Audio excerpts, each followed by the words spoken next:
My 33M girlfriend 25F of 5 months boasts about me being a doctor and is hinting at marriage kids already. Don't want to assume anything, but I fear she might just want me for my money. Little background. I've only had 2 LTRs before her. My high school girlfriend whom I was with for 6 years 16-22, and my other girlfriend whom I was with for 4 years 26-30. Both breakups were amicable. No infidelity or shady happenings. They were primarily my fault, due to how I prioritized studying work over them.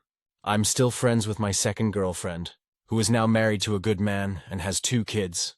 In between those relationships, and before I met my current girlfriend, I've been keeping things casual, no commitment. I met my current girlfriend 6 months ago at a bar while out with some friends, and as corny as it sounds, it was love at first sight. She was unquestionably the most gorgeous woman I've ever seen. Easily 15-10. We got to talking, went on some amazing dates, and made things official after 1 month. I was just enamored by her sense of humor, how enthusiastic and exciting she was, and always in awe of her beauty. Although we don't have too many interests in common, the chemistry is tremendous, and I've never felt so strongly attracted to anyone before. We already said we loved each other 4 months in, and I truly believe it. But lately some things started to bother me. When she introduced me to her friends, she bragged about me being a doctor. It was seemingly lighthearted, so I laughed and went jokingly bragged about it too. When she introduced me to her parents, she did the same thing, but with a bit more gusto this time. Over the last month and a half, she's been talking more and more about marriage and children, although never quite explicitly saying that we would get married and have kids. The hints are strong, though. Last week we went to a charity event she was involved in, and every single person she introduced me to that night, she said the same thing. "Hello. This is my lovely boyfriend and the man I will spend my life with, Doc Wario. He's a cardiologist. You know, I've always been fairly modest about what I do, so it was uncomfortable for me to hear her gush about my job to strangers. I was feeling uncomfortable but smiled and went along with it so as not to dampen her mood. And the man I will spend my life with part hit me like a speeding truck. She didn't say future husband, but fuck me if I don't know what her implication was. I love my girlfriend, and I did believe prior to all this that I would eventually marry her and have children with her. I didn't expect this to come up fucking 5 months in. Now I'm fearing that she's just a gold digger and is using me as a provider. She moved in after 3 months. I truly hope that isn't the case, but the signs sure seem to point to it. And if it is that way, I think I'll break up with her. So I'm here to ask, am I overthinking this, or is the worst true? I pray to God I'm looking too far into this, but now that I'm actually reading what I wrote, this is terrifying. I can't even confront her about this for fear of turning her away from me. I can't accuse her of using me for my money, and still expect her to stay with me or respect me after that. TLDR, girlfriend of 5 months boasts about my profession, and hints at marriage, kids already. I hope it's not so, but I think she might be a gold digger. Relevant comments, commenter 1. She's moved in, but does she contribute to the household, or do you fully support her? In her life plan comments to you, does she mention anything about her future career, or is she planning to be a SAHM, and would you be okay with that? Reply. She said she wants to be a stay-at-home mom, like her own mother was. She doesn't really contribute to the household. I pay the bills myself and also pay for new furniture, appliances, etc. She does pay sometimes when we go out. Though, commenter 2. Oh boy, you walked right into that one. I'm sorry, but your suspicions might be founded. If you aren't engaged or married, your GF should contribute to the household, even if not equally due to the disparity of incomes. Reply. She does take care of the household stuff. Yes, vacuuming, cooking, laundry, etc. She handles most of it. Commenter 3. Have you told her that the constant parading bothers you? She could just be thrilled because her last few relationships were with people who ended up becoming unambitious losers. But he's a doctor. I can totally understand shouting that from the rooftops in front of her parents. That's kind of the dream. Friends could also be okay, but obviously it's to the point where it bothers you. If you haven't brought this up with her, you'll be able to tell a lot about her motives based on how she reacts. Commenter 4. Yeah. I feel like a lot of parents would be pretty psyched to have their kid marrying a doctor. It shows their partner is ambitious and driven due to the education requirements alone.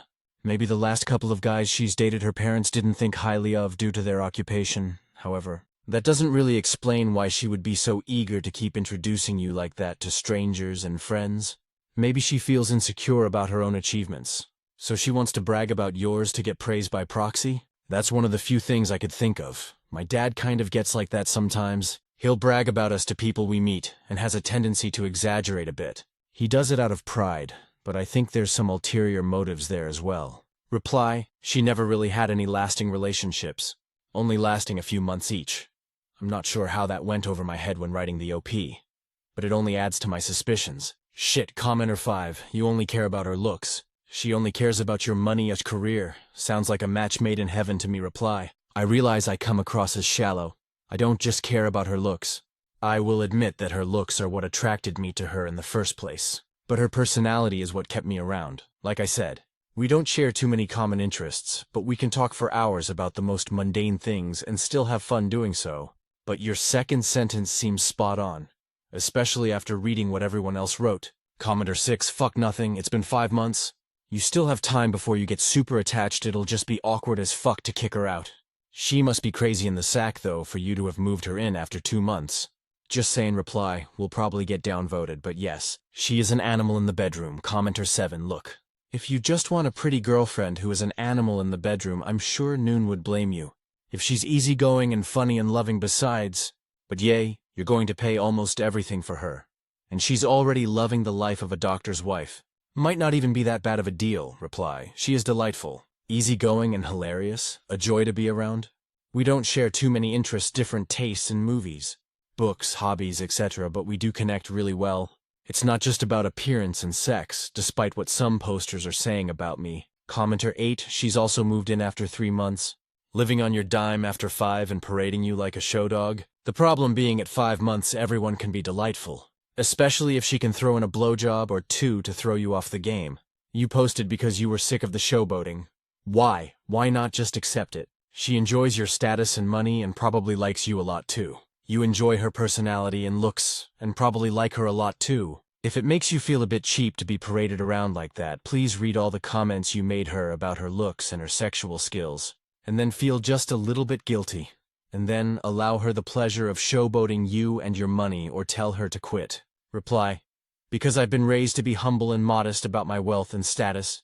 I hate telling people I'm a doctor. I didn't even tell her until the 3rd date. I don't like being paraded about. I don't like showboating. Commenter 9. I'm just gonna lob this one out there. OP. You say the following about your girlfriend. She was unquestionably the most gorgeous woman I've ever seen. Easily 15/10. Although we don't have too many interests in common, the chemistry is tremendous. We already said we loved each other 4 months in, and I truly believe it. She moved in after 3 months. Dear doctor, she seems fucking weird, but it also seems like you might be in a symbiotic relationship. You don't appear to care about her professional goals, retail, transition to SAHM. You don't seem to care about her interests because, hey, chemistry. And I'm sure she didn't just sneak her stuff into your house in the middle of the night. Here's the advice. Figure out what actually bothers you about the idea of her being a gold digger. Is it the lack of ambition? You already knew that from her non-existent professional goals. Is it the imbalance of labor in the relationship? You might not feel it's a huge problem if she's an amazing homemaker and Sam. Think of it. You never have to do that chore you hate again, ever.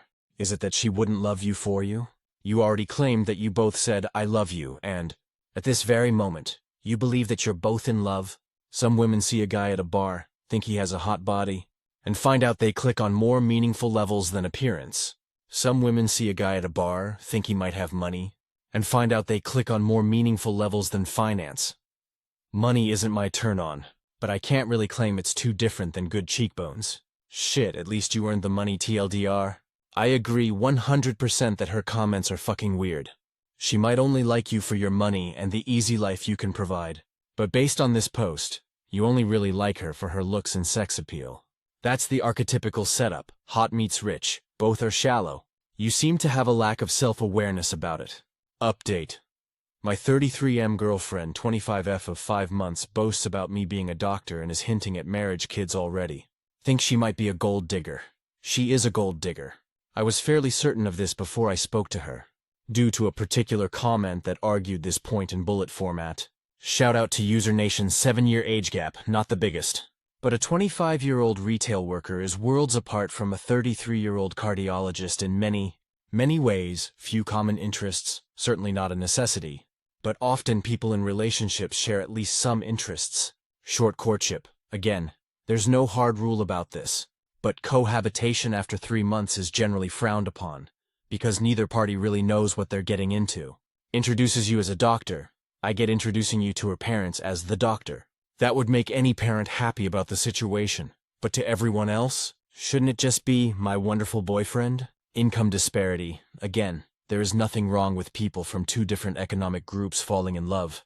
But the gap has to be relatively large, no? Hinting at marriage and kids. After 6 months? Dude, as much as you don't know her, she doesn't really know you.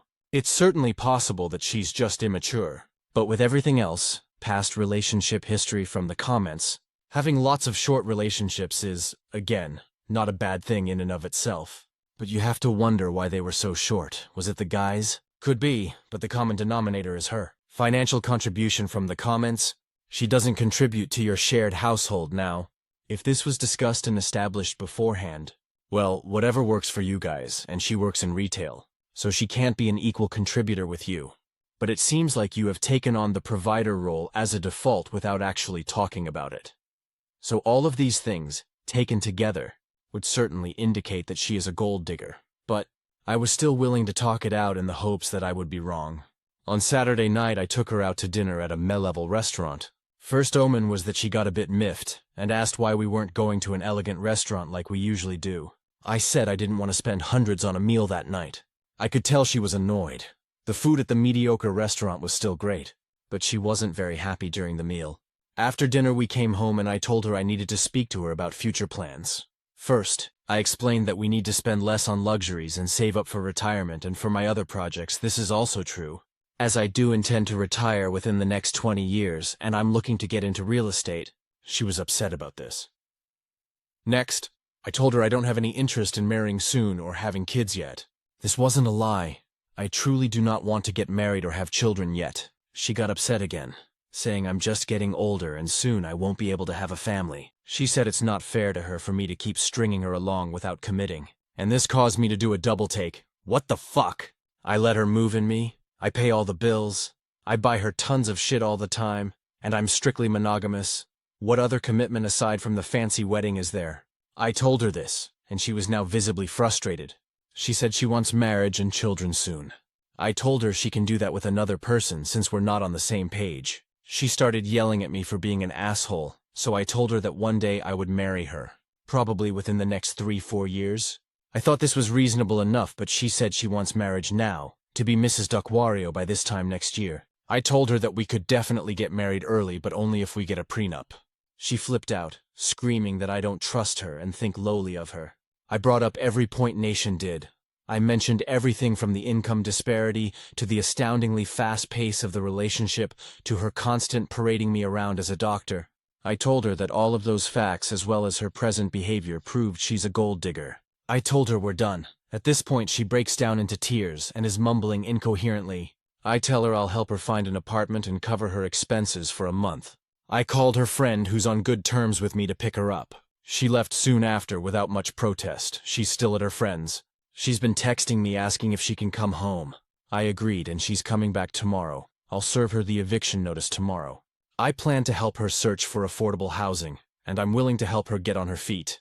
I know she's a gold digger and doesn't deserve this courtesy, but the last 5 months have been pretty great, and I feel it's the least I can do.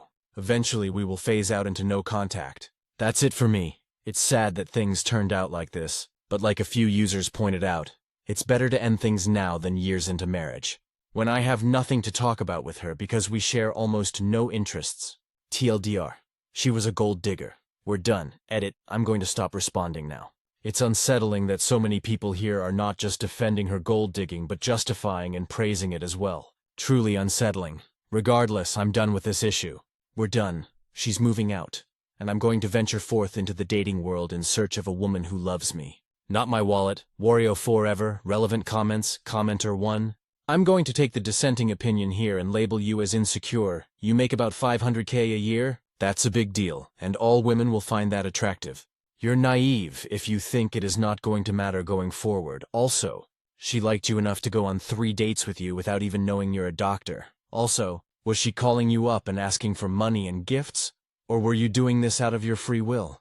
You took her to expensive restaurants. You paid for her shit. These were decisions you made. I'd be pissed too if my SO did a complete 180 out of nowhere. It's not about the money. It's an asshole move and deceiving reply. I wasn't buying fancy shit out of the blue. She would passively suggest things to buy. I think that designer purse looks really nice. Maybe I'll go get it. She gets it. But guess who gives her the money to do so? Commenter 2OP, are you a treater?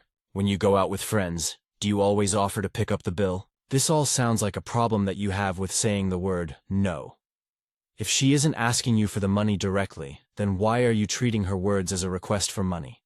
Based on your quote of her, she's just rambling about clothes like any other person does. It sounds like you are assuming that she wants the money, and then you pull out your wallet and hand the money over while remaining silent about your true feelings. And then you're blaming her because you didn't say no. She didn't open your wallet and take your money. You gave it to her out of your own free will. If you don't want to do something, then say no. Do not blame her because you cannot stand up for yourself. Reply, when I go out with friends, we split the bill. I understand that I chose to give her the money. But it was obvious that she wouldn't actually buy anything herself, and she would often text me pictures of what she would want, mention the price, etc. Reply, come on guys, I'm not fucking stupid.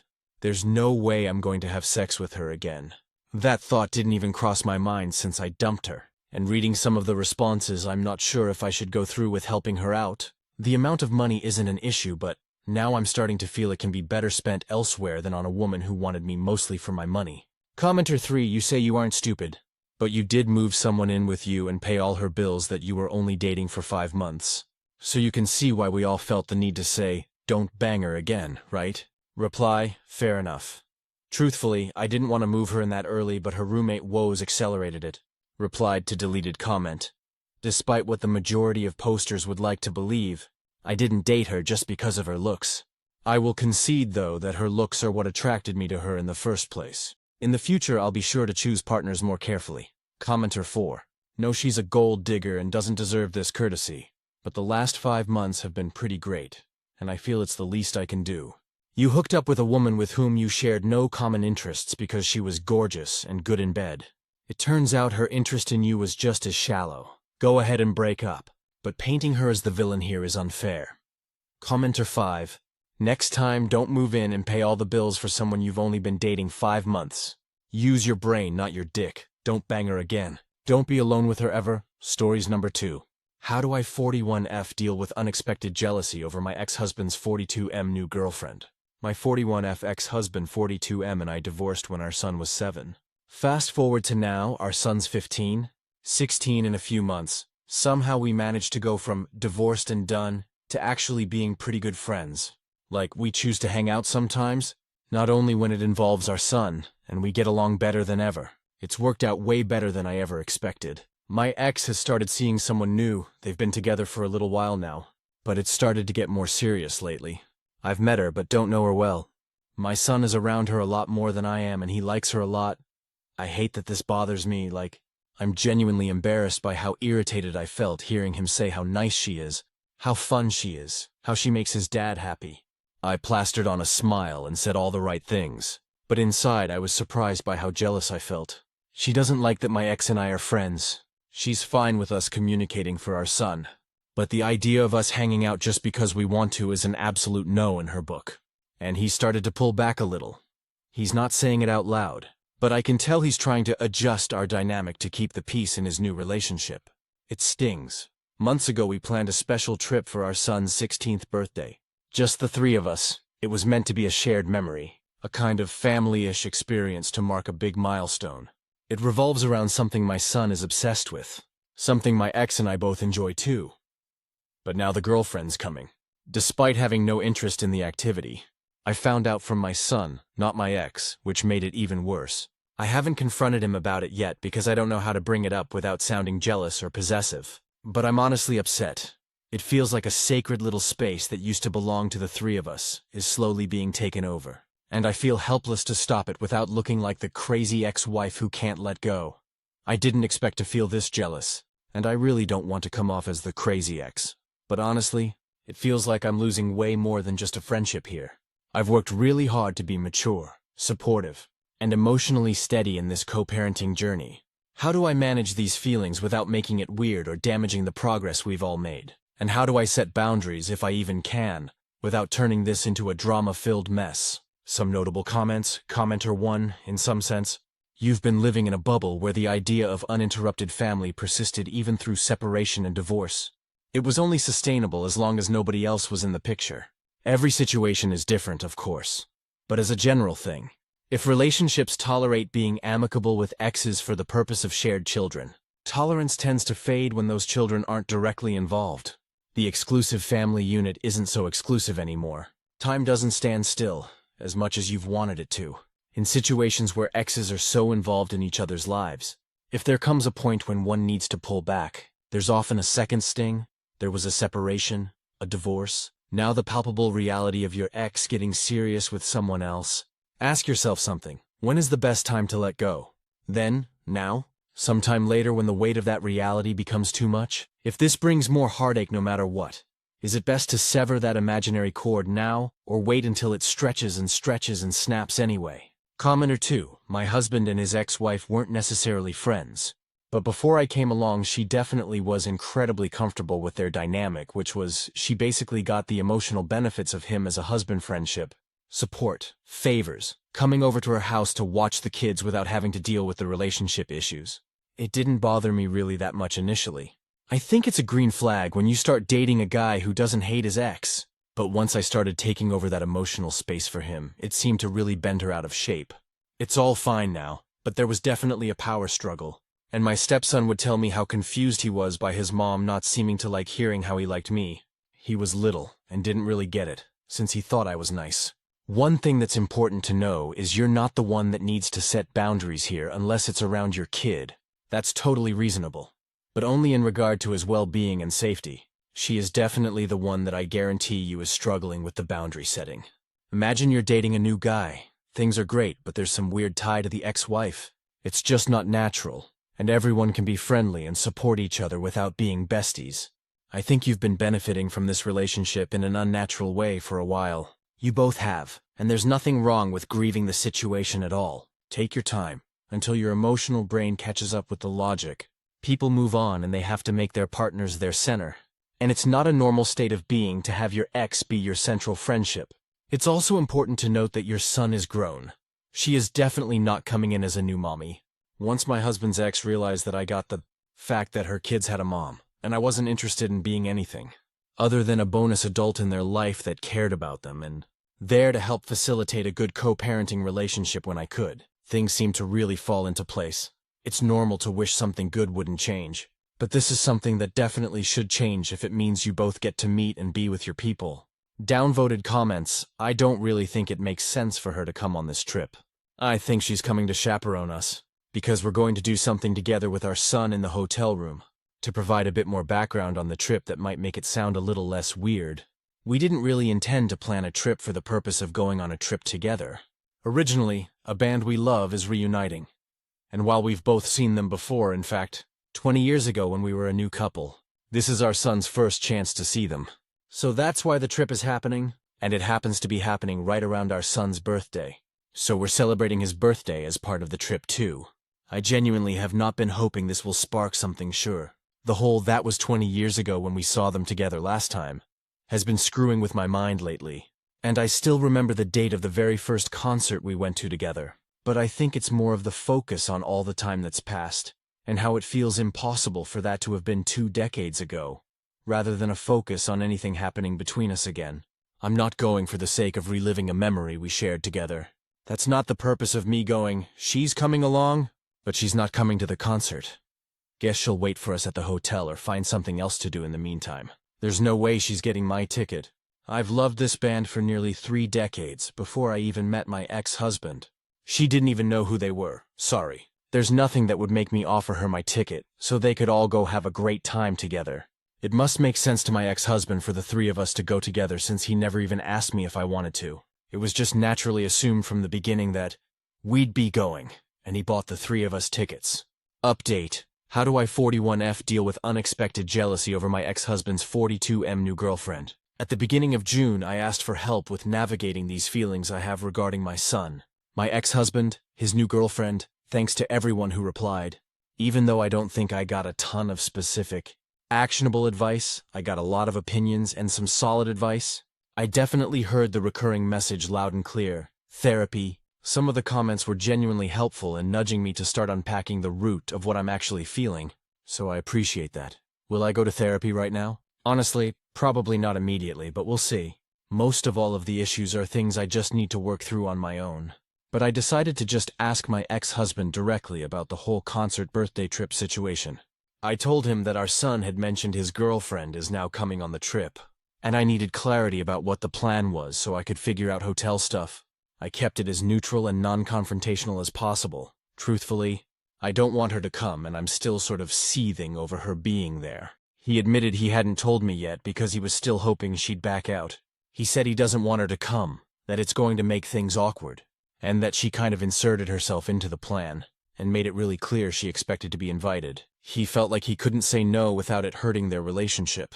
He even said, "You think I want to go on a trip with both of you?" I suggested that maybe I should give her my concert ticket and buy a separate one so I wouldn't have to sit near them, and she wouldn't have to stay back at the hotel. Or maybe I should just plan to take my son to a completely different date on the tour altogether, since it was probably going to be very awkward for all of us. Especially since he was now claiming he also didn't want her to come.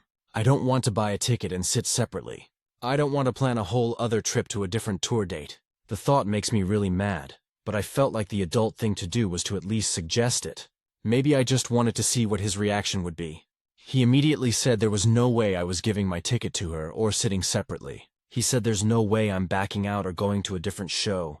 We've been planning this for almost a year. We did agree to cancel the shared hotel room and book separate rooms. I didn't bring up the fact that his girlfriend isn't thrilled with us spending time together. I feel like that's something I just need to accept. Most people in new relationships with someone who has a close relationship with an ex would probably feel the same. It's uncomfortable, but I get it, and I'll deal with those feelings on my own. What's hardest for me, though, is how much I still default to texting or talking to him. We used to talk daily, not just about things related to our son, but everything. He's been my best friend for over 20 years. And before anyone jumps in and says I sound like the obsessive ex calling him that, he said the same about me. I haven't had another best friend in a really long time. I had 2 close girlfriends years ago. Both of those friendships are long gone. Not due to any sort of falling out, but due to reasons I don't want to get into here. Since then, I've struggled to find another close female friend. Someone I really connect with on that deeper level.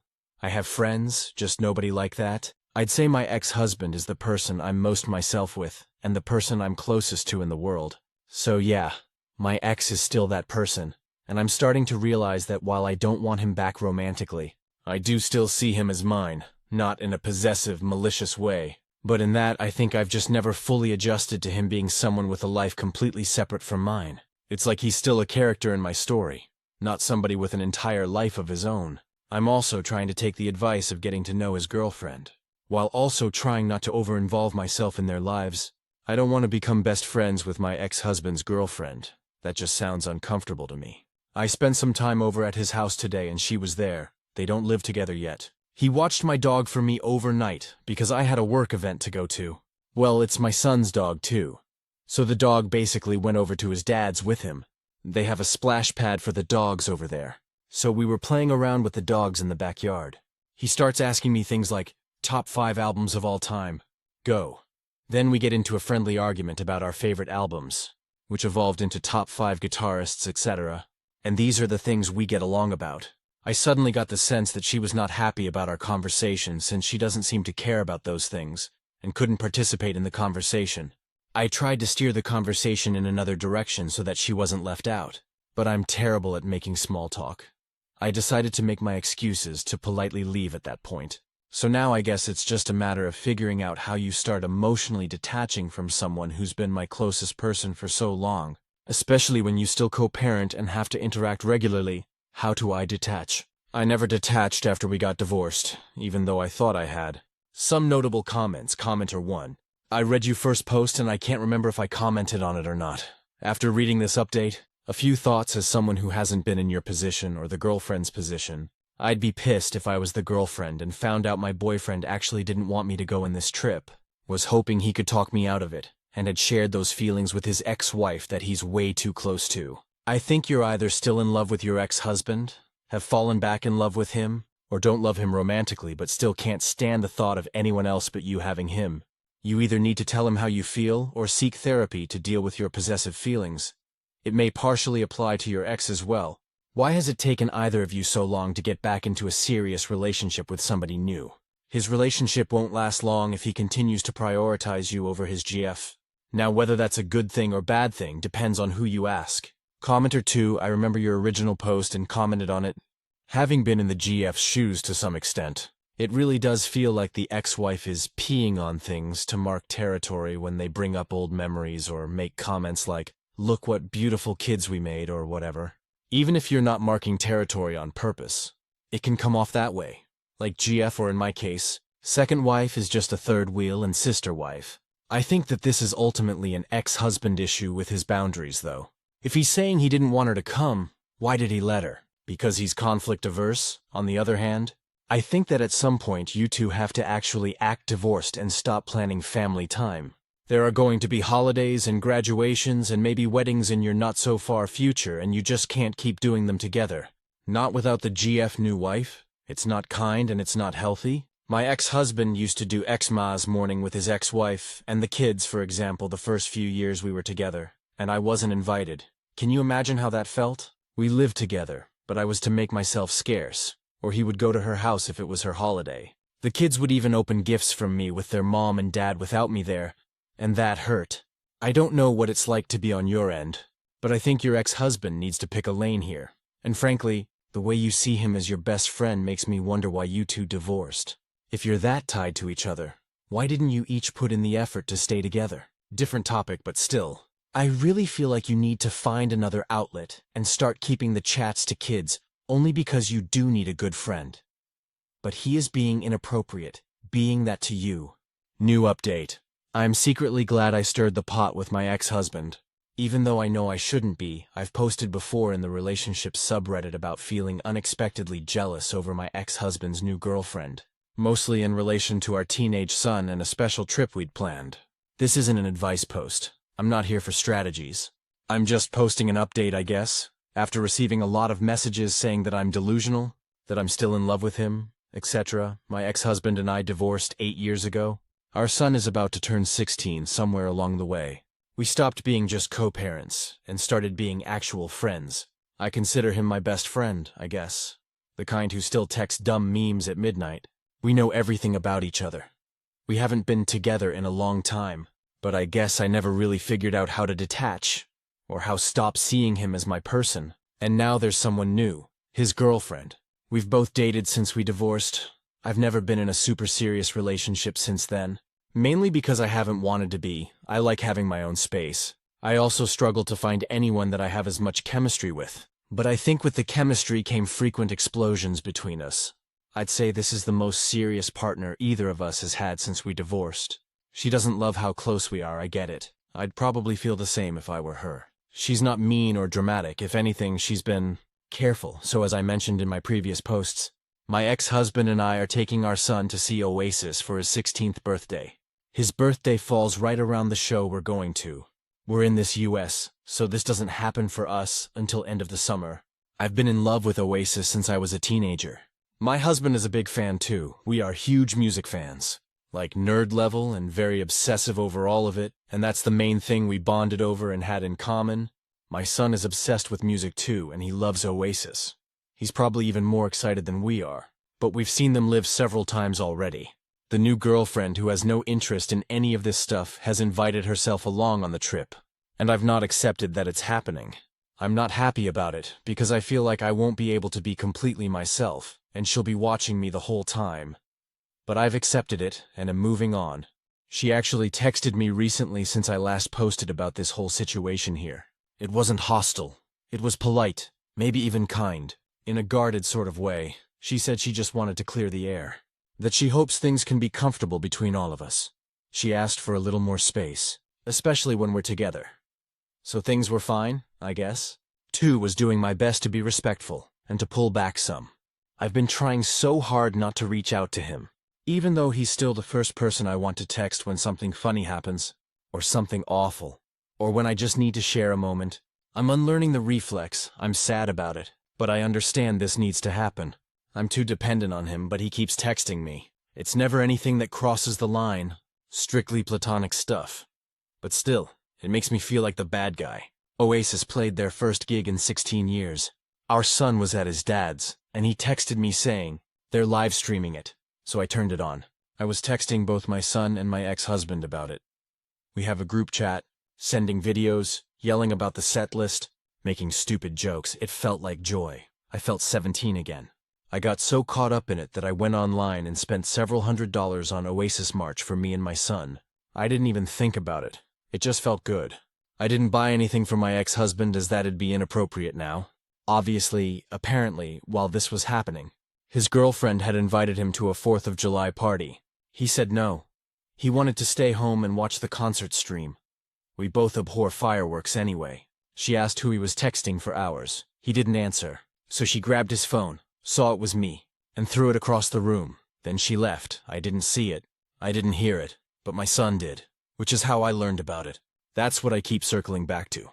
Our son, he's the reason I've kept this dynamic so healthy for so long. He's also the reason we got divorced. It wasn't his fault we divorced. But we decided to get divorced for his sake, because being around our fights and arguments was really bad for him. He's the reason I've bitten my tongue more times than I can count.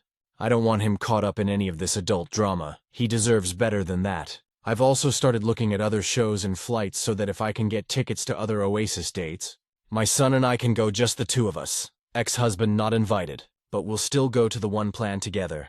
The truth is that I know I should probably be bad for being part of whatever caused her to throw his phone and storm out of the house. But secretly it made me kind of happy. I probably would have been ecstatic about it had I not been reminded about how I don't want my son dealing with all of us acting like toddlers. I've even thought about reaching out to her to try to explain that we weren't having any sort of inappropriate conversation. But I can't bring myself to do it.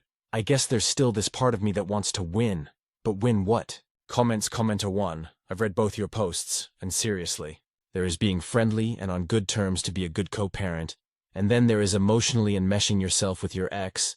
You both suck for not putting clear limits and boundaries to move the hell on. And now this poor lady is dealing with an emotional affair from her boyfriend, as you secretly feel good that he is still yours. Grow up, move on, you guys cannot be best friends, friendly. Sure, base level friends? Why not? Best friends that emotionally lean on each other while using your kid as a smokescreen to cover the emotional relationship you guys have.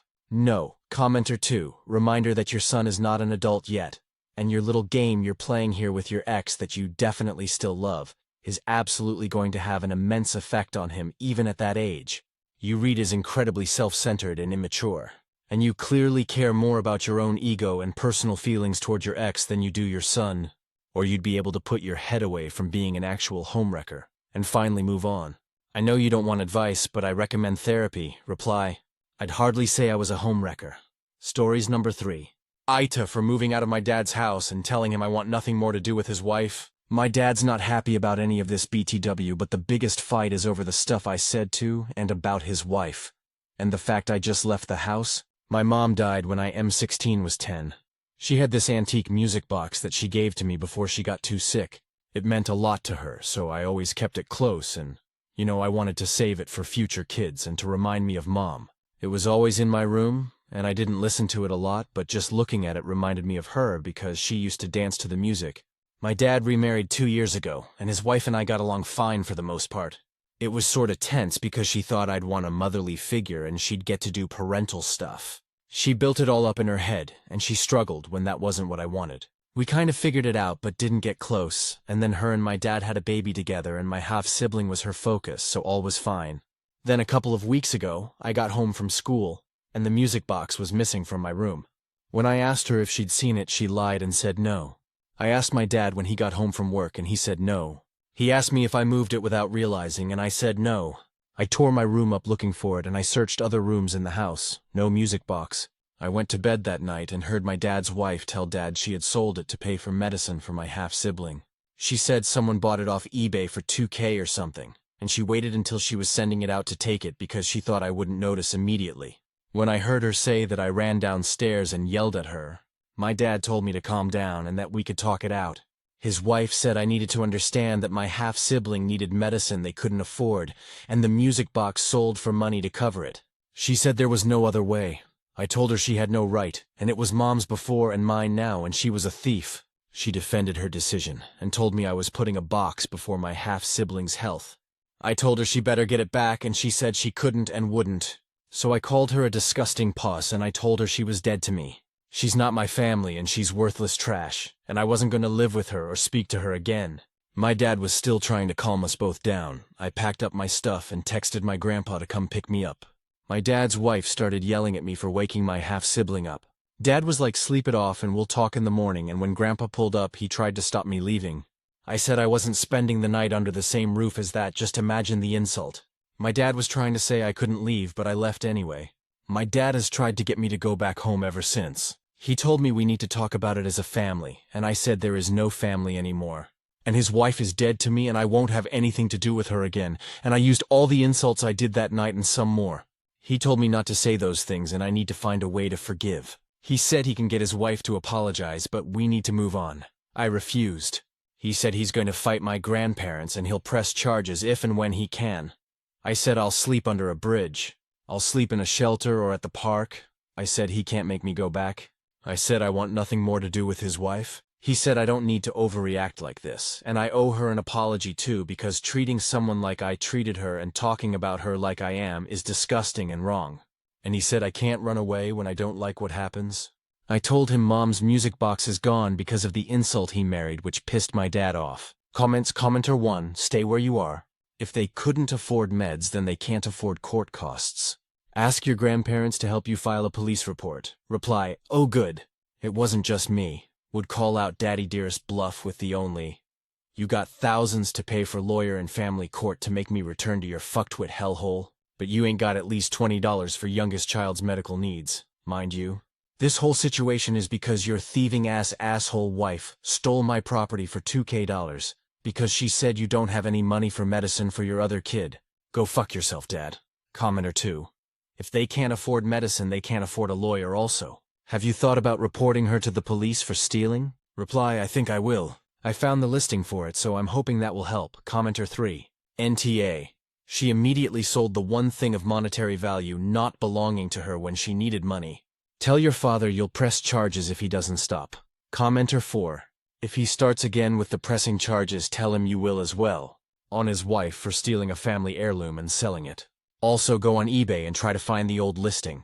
Explain to the seller, if you can, that it was stolen property and you want it back. Have your grandfather help you with that. Reply, I'm gonna try and do it anyway. There's no way I want her to get away with selling it. Stories number 4.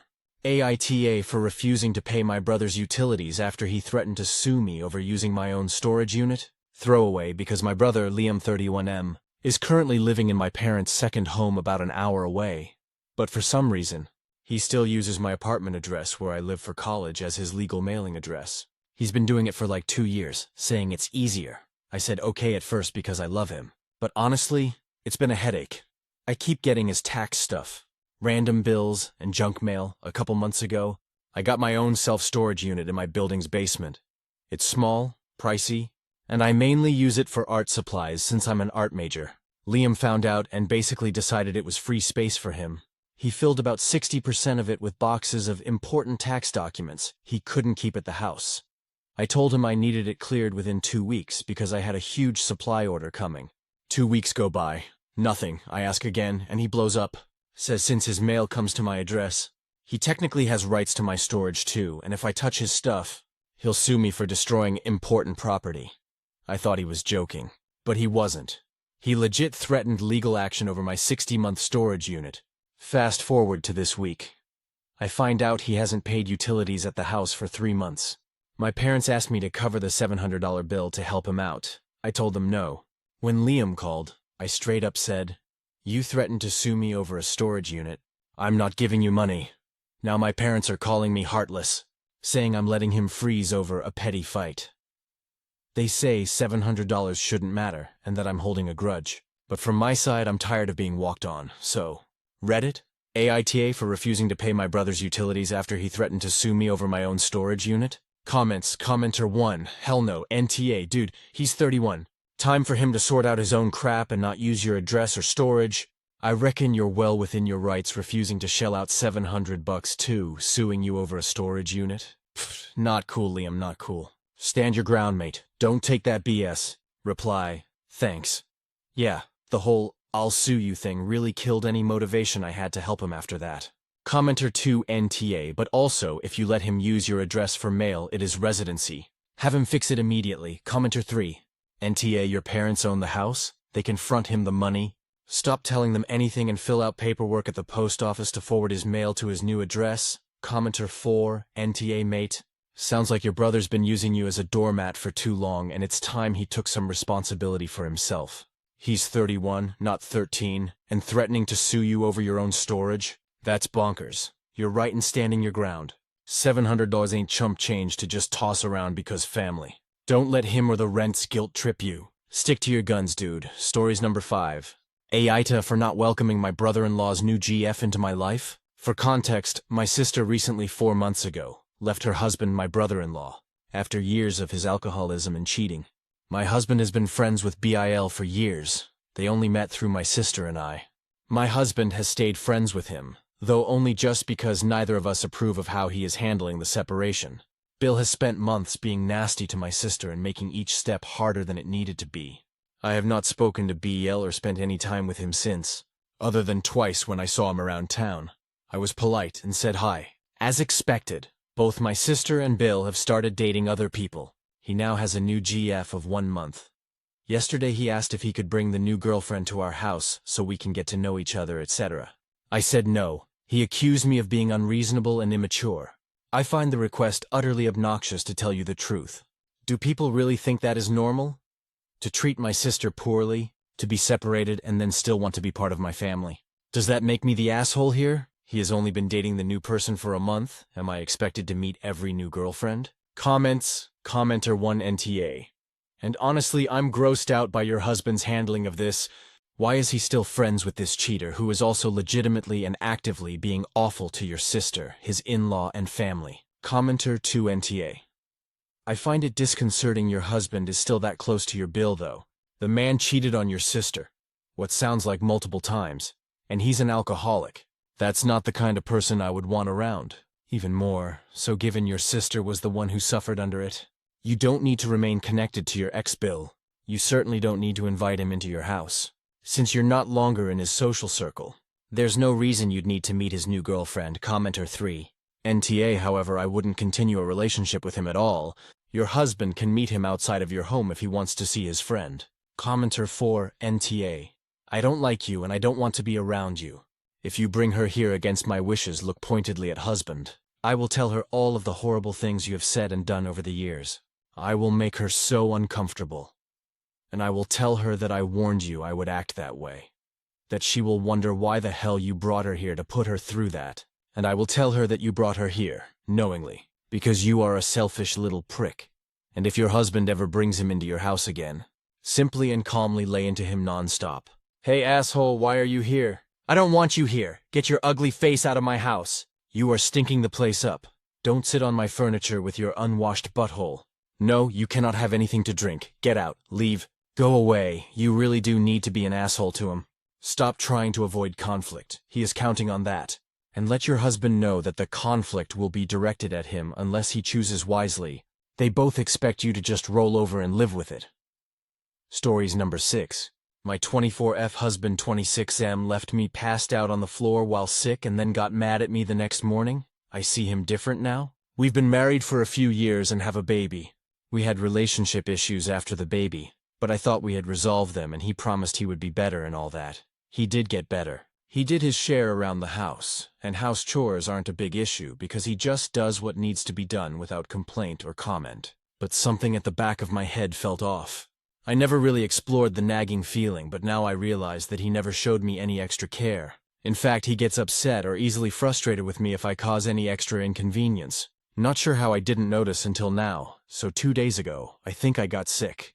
I was feeling that gross thick skin feeling and vertigo, lightheaded, IDK, and by nighttime I was shivering and freezing. I was still able to function, so I didn't think much of it. Complained to my husband about it, and then we went to sleep. Yesterday, I woke up feeling like my bones were lead. IDK how I functioned yesterday, but it felt like autopilot.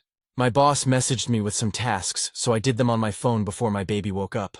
Rolled out of bed and somehow took my sister to school. Came back and worked some more. Usually I have energy to flip between being a mom and working. But yesterday I just laid on the floor to work while my 1-year-old watched some Ms. Rachel. Then had to pick up my sister from school, come home to make dinner. And by the time my husband came home, I felt dead on my feet. Any time I moved, it felt like I was lagging and my body couldn't keep up. I told my husband this a few times. We ate. I put away the leftovers and put the baby to sleep while my husband went to his office to do some quick work. After this, I don't really remember because my brain was foggy. I found myself in his office. We exchanged a few words, but I don't remember what. And next thing I knew, I woke up alone in his office on the floor. I felt so heavy and out of it. It took so much effort to get up. But when I got out, all the lights were off. The kitchen was not touched and he was in bed. I just stood in the kitchen and realized that he just doesn't care. I already knew he wasn't going to clean the kitchen tomorrow, and that he didn't care. I felt off. I had a busy day planned and I didn't have time to wash all the dishes the next day. So I loaded the dishwasher and then went to bed. I laid down, and 5 minutes later, my husband very angrily told me to turn off the lights in the kitchen. At this point, I had no energy to deal with him, so I ignored him and fell asleep. The next morning, today, I woke up covered in sweat, but that gross feeling was gone. That's when I realized that I was sick. My husband was upset with me. He wouldn't talk or look at me and was stomping around. I tried to ask him about yesterday, but he just grumbled something about me confusing him. Everything from yesterday caught up and I just can't see him the same. I realized that he has never taken care of me, or done anything that was inconvenient for him. I've been sick before, and every time it's the same thing, he gets upset at me somehow. After I had a baby, he was upset that nothing was kept up around the house, yet got angry with me when I fainted from overexertion at 2 weeks postpartum. I remember him yelling at me that I did this to myself and it's my fault for not taking care of myself, even though just 2 days before, he was telling me that he was angry with me for not keeping up with laundry and that I needed to clean the kitchen because it was starting to smell and he didn't want to cook anymore. Don't even get me started on how he never woke up at night. All these memories hit me and I just am disgusted by him. How did I not see this? What do I even do? I'm going to stop here before the post gets too long. Edit. He just texted me saying he's beat and could barely brush his teeth this morning. I don't even know what to respond. I can't believe I took care of this man every time he got sick, and after 2 surgeries. Comments, commenter 1. You didn't leave the room. He did. That means at some point, you were laying on the floor and he walked out and left you there and just went to bed. Commenter 2. And turned the lights off on her too. So he knew she was laying there. Didn't freak out about any of it. Just turned the lights off and went to bed. Then got mad at her for leaving a light on. Like this man actively hates her. Commenter 3. She could have fucking died there. Commenter 4. OP needs to see a doctor. OP, you're kind of putting your husband's feelings and convenience and needs before your own and your child. What if you fell while with your child and he wasn't there? You need your health. Don't wait for him anymore. Commenter 5. Read your post, reread it again, print a copy and hang it on the wall if you need to. This man does not care about you and you know that. At least go stay with family or friends for a few days to get help with the baby while you recover and get your head together. Commenter 6. Wait, you passed out in front of him and he just left you laying on the floor? I'm usually a work on things advice giver, but not here.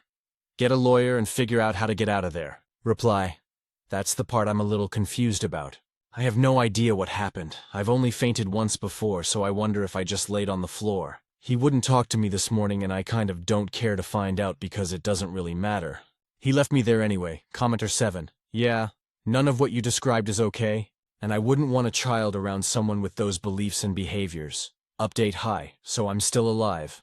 I've had a surprising amount of people message me a week or 2 ago, and it's very kind of you people to care. I'll go right into what happened. I went to the hospital that day, since a shocking percentage of people suspected he could have messed with something, but no. The doctor said nothing came up. But he did say I had high blood pressure and recommended me to a cardiologist. I still have a month left before the appointment. When my husband got home from work, he was acting like everything was normal.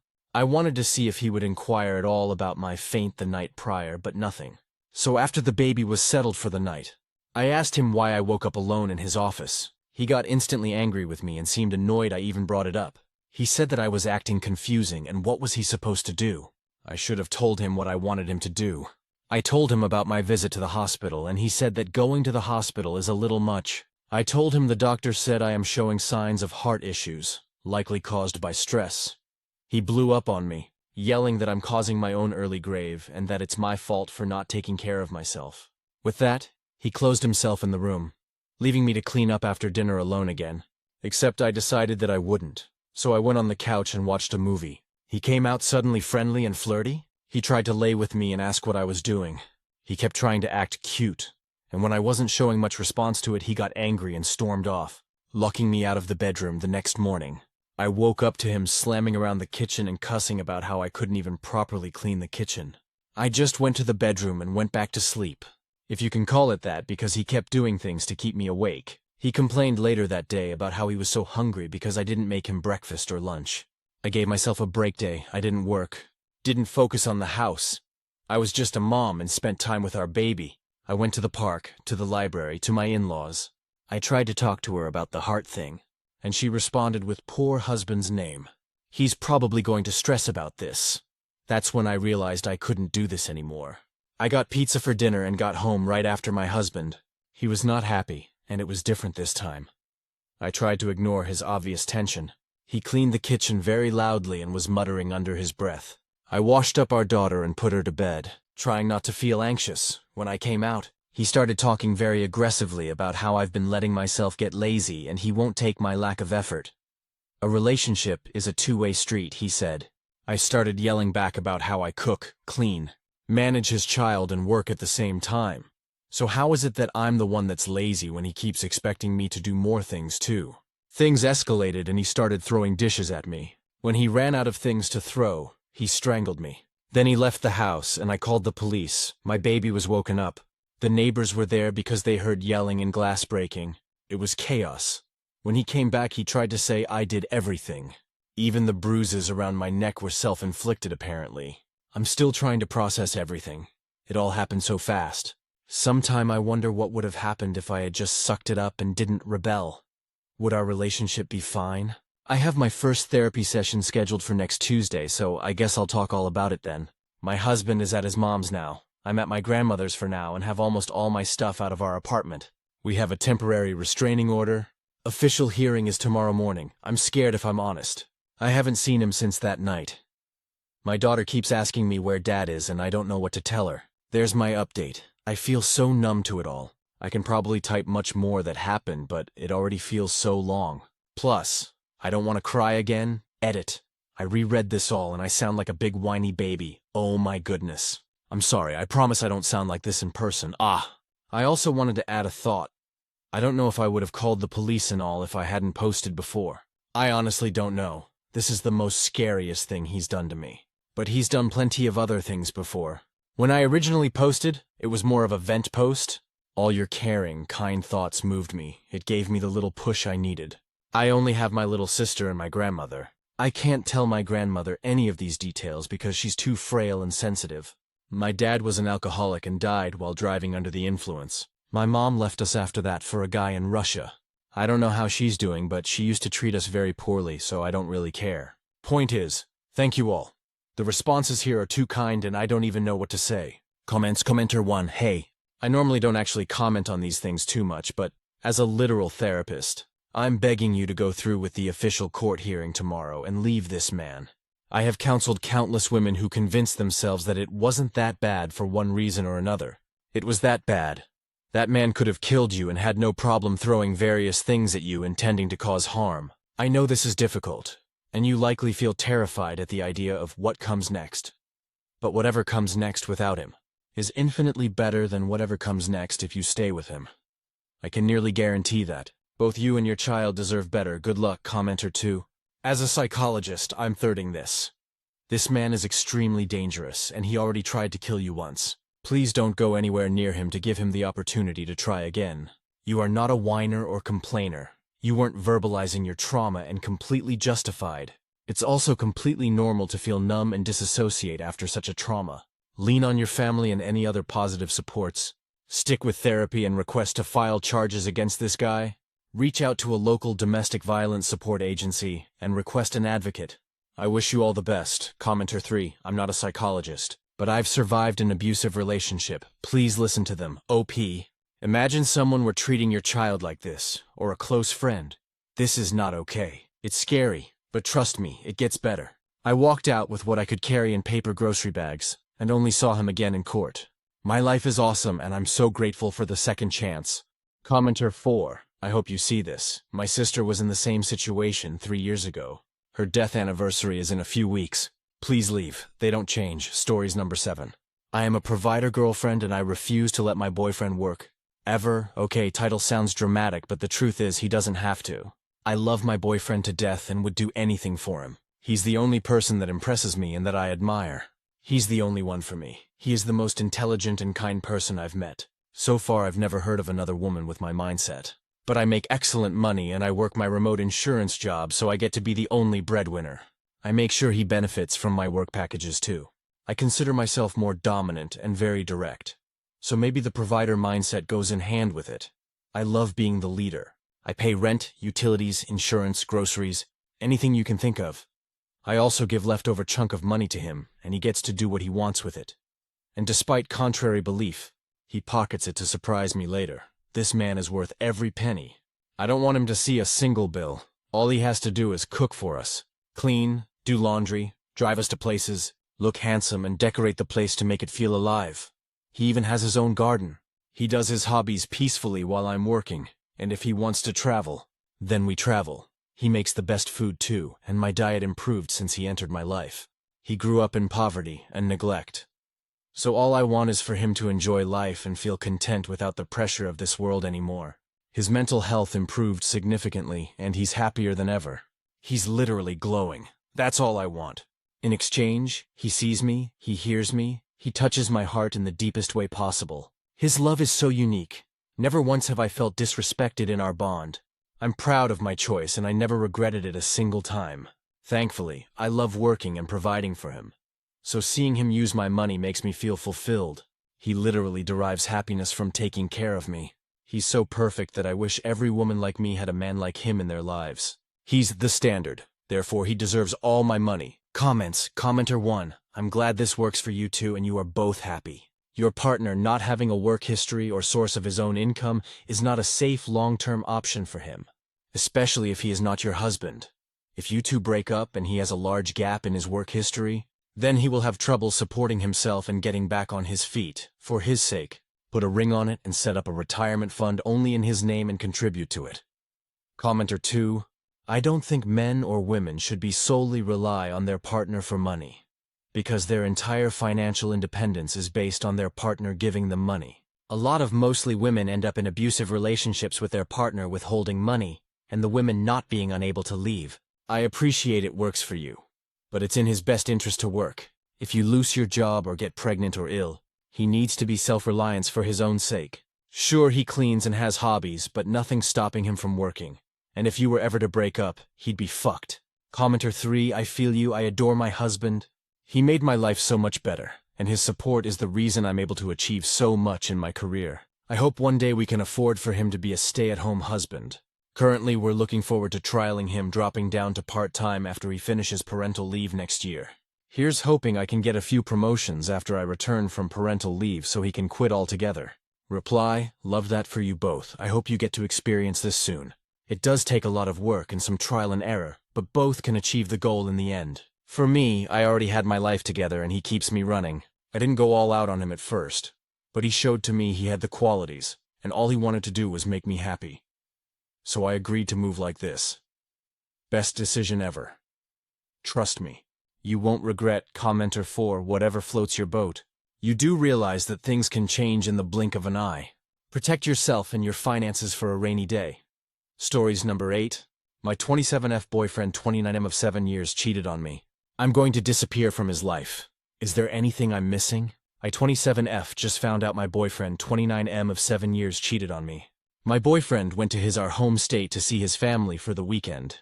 He's been going quite often this year, about once a month, saying it is because his grandparents are old and miss him. I thought nothing of it until this morning.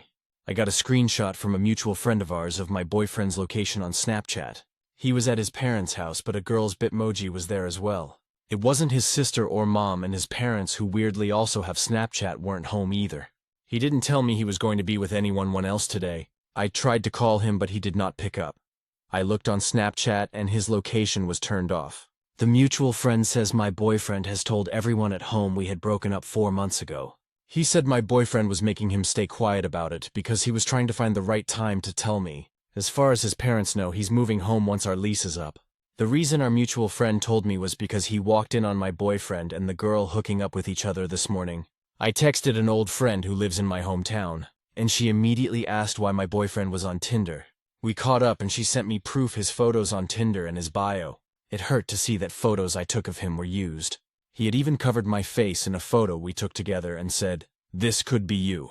I had no idea his family thought we were broken up and that he was looking for other people to date. We even went to Italy a month ago celebrating our 7-year anniversary. I'm so confused and I don't know what to do. I look around, and everything in our apartment seems like a lie. The soon-to-be ex texted me just now, and he is on his flight back. He'll be back in about 5 hours, obviously. He can find his own way to the apartment from the airport. I'm shocked and numb. But my best friend is with me helping me pack up all my clothes. I'm leaving, and I'm not leaving a trace of myself behind. Our dog is coming with me, and I'll be staying at my best friend's place for now. My soon-to-be ex and I already have separate bank accounts.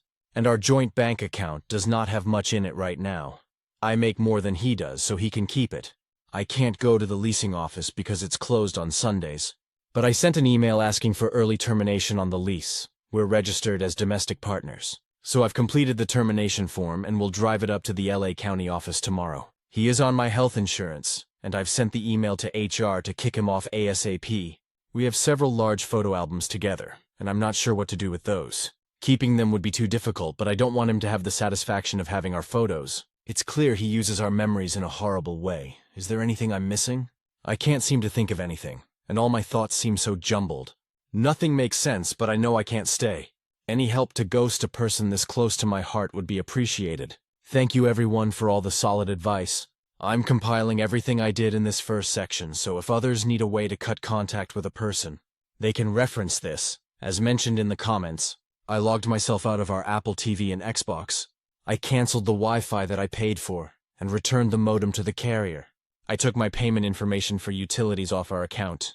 I packed up all my sauces, spices, and cooking oils, and took note to only leave dried rosemary behind. He hates that shit. I printed out and framed the screenshot of his Tinder profile and left it on the kitchen table. I closed a piece of dog poop into the frame as well. I'll keep the photo albums. He can have this. I took a video of the entire apartment after packing up all my things. I left my keys in the mailbox to the leasing office and emailed the leasing office of my departure with the videos of what the apartment looked like prior to locking up. I updated my address for the USPS, vet, hospital, school, work, and my dog's chip. I talked to HR and am in the process of getting him off of my health insurance, changing the benefactor of my life insurance to my parents if only I could name my dog, and emergency contact. I'm going to the bank to take myself off the joint bank account. Fortunately, I'm not worried about my credit as all of our finances have stayed separate, but I'm grateful to those who told me to freeze my credit. I logged out of all devices for all streaming services, social media, and my work, personal, and school email. I blocked him on all social media, chat rooms, and his phone number. I made a doctor's appointment to get STD tested. I'm on my way to an appointment with the county office to terminate our domestic partnership. It's been an incredibly busy 18 hours, but I've had a lot of help from my friends. I haven't been able to sleep either. As far as what happened since he arrived, here's what's up. I already blocked him before he landed. I received many texts and calls from his parents and sister that I did not see. Then, when I noticed his sister calling, I picked up. At first, the call was hostile. She accused me of being some crazy ex-girlfriend that couldn't let her brother go. Funny, since I just packed up and left. She brought up that it had been 4 months and that I needed to move on. I told her that the ex never approached me about breaking up, and that 1 month ago, we celebrated our 7th anniversary and started to plan our wedding. I had no indication he even wanted to break up. We reset a bit and she allowed me to tell her my side of the story. I told her he was somewhat distant this year, but he had blamed it on their grandparents being old and wanting to spend more time with them before they die. Turns out their grandparents have been dead for 2 years. I never met them because my ex claimed they were super racist, since the grandpa was a Vietnam War vet. I'm SE Asian. Turns out, you can't be racist when you're dead. We ended the call on a positive note, with his sister saying that it was a lot to take in. She said she felt bad as the girl he was cheating on me with was one of her friends. She had introduced them to each other sometime last year when my ex was apparently unhappy with our relationship. They hit it off and he was supposed to break it off with me. I guess he never had the balls to do so. She was also confused as to why he was on Tinder as he was in a relationship with her friend. I sent her all the Tinder receipts after hanging up. Later in the night, I received an email from the ex. To sum it up, yes, he asked me to come to the apartment to talk it out. No, he did not apologize for anything. He ended the email with "I love you." As far as I know, he doesn't know where I am. I also don't believe he knows where my friend lives as she just moved and he hasn't been here yet. He also doesn't seem like that type of person. But I guess I didn't really know him after all. We'll keep locks ready and bats near the door. It's been so helpful just writing out everything that's happened so far. But all of your advice, support, and guidance in this situation has made me feel empowered me to leave. At times, I just wanted to stop packing and hope that when he came home, everything would go back to normal, and the text would just be a distant memory. Your words of encouragement have really helped me follow through and leave. Nothing good would have come from staying. Thank you all again, Edit. Sorry, I was unclear about the timeline. The parents and sister called me about 2 hours after he landed. I assume it was because he got home, realized the person paying half his rent will no longer be doing so, and reached out to his family. The dog poop may have contributed to the heightened emotions. Stories number 9.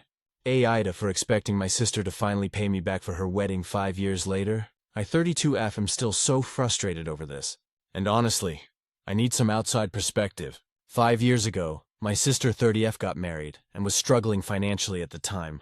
I stepped in to help and ended up covering a big chunk of her wedding costs. The venue deposit, catering, and decorations. We agreed she'd pay me back once she got on her feet, and I trusted her, but every time I brought it up over the years, she'd brush it off with things like, "Don't worry about it," or, "You were such a big help. Just think of it as my gift from you." I didn't want to start family drama, so I let it slide, but it's always bothered me. Fast forward to last week, she calls asking if I can help her with a down payment for a new house. The amount she needs, pretty much the same as what she still owes me. I told her I'd be willing to help, but only after she pays me back for the wedding first. She got defensive immediately, saying it's been so long, and that I'm being unfair for holding it over her head. She insists she thought I had just gifted her the money. Now she's not speaking to me, and even my parents are trying to convince me to let it go for the sake of peace. But it feels like she's been taking advantage of my kindness for years, and I'm tired of pretending it's fine. So, Aita for expecting her to pay me back after all this time? Or is she just avoiding accountability? Comments, Commenter 1. If she can't afford the down payment, she can't afford the house. How will she pay for insurance, amongst other home costs? Will she expect you to pay for those Adwell? Next time you loan money you want back, write up a contract with terms. Or if it's a large enough sum, small claims court. Commenter 2. Never lend family money you can't afford to lose. They rarely pay it back unless you set up official documents, and even then it's a struggle. Don't lend her any more money. It's not up to you to support her. If she can't afford the deposit, then she needs to save for a few more years. Tell your parents, it's not your job to help her out. That's their problem as she's their daughter. Commenter 3 NTA. Tell her that you will take her to small claims court if she doesn't pay you back. I would imagine you have emails and texts where she committed to repay you. Tell your parents that they can pay you back, but you are not letting it go. Let everyone know that she didn't pay you back for the wedding, so they shouldn't loan her a penny. Commenter 4. She shouldn't be buying a house by any means method if she hasn't paid you back. She shouldn't be buying a house if she has to borrow the down payment. Your sister is gaslighting you. You can forget about the wedding if you want, I wouldn't. But don't loan her the down payment money under any circumstances.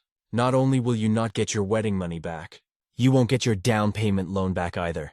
Bad credit risk, liar overly entitled, stories number 10. Aita for making my wife think our son was missing? My wife has a horrible habit that I discovered 2 months ago. We were ordering lunch on the Subway app, and I told her to pick the location that has a drive-through that way. We don't have to go inside and take the baby out of the car just to clip him back in a few minutes later. She told me it's not a big deal to leave the baby in the car to run in and pick it up really fast. I had no idea she ever did this. I told her I was not comfortable with her leaving him in the car alone even for a minute. And she told me she's been doing it since he was born, and it's always been fine. She told me she does it to pick up food, run into the post office or pharmacy, etc. I was floored. We don't live in a horrible area, but it's also not super safe either. I told her to not ever do this again. She told me she never stopped to think about the potential dangers, and that she would stop doing it. Well, yesterday, as I was driving home from my brother's house, I spotted her car at the gas station near our place. It was parked in a spot up front and not a pump. So I figured she stopped in to grab some snacks, which we like to do. I decided to stop and go in and say hi and get some food, and I pulled in and parked next to her. However, when I got there, I was furious to find our son in his car seat. The car wasn't even locked. I don't know what came over me. But in that moment, I decided to take my son and put him into my car. He's got a car seat in there too. I then drove to the other side of the gas station parking lot and waited for my wife to come out. It took 6 minutes for her to appear. When she saw that he was gone, she looked stunned for a second and then started to frantically look around and cry. I didn't let it go on long. After this, I saw her pull her phone out, presumably to call 911, and that's when I pulled my car around to her. I parked, got out, and walked around to my son's door and opened it to show him to her.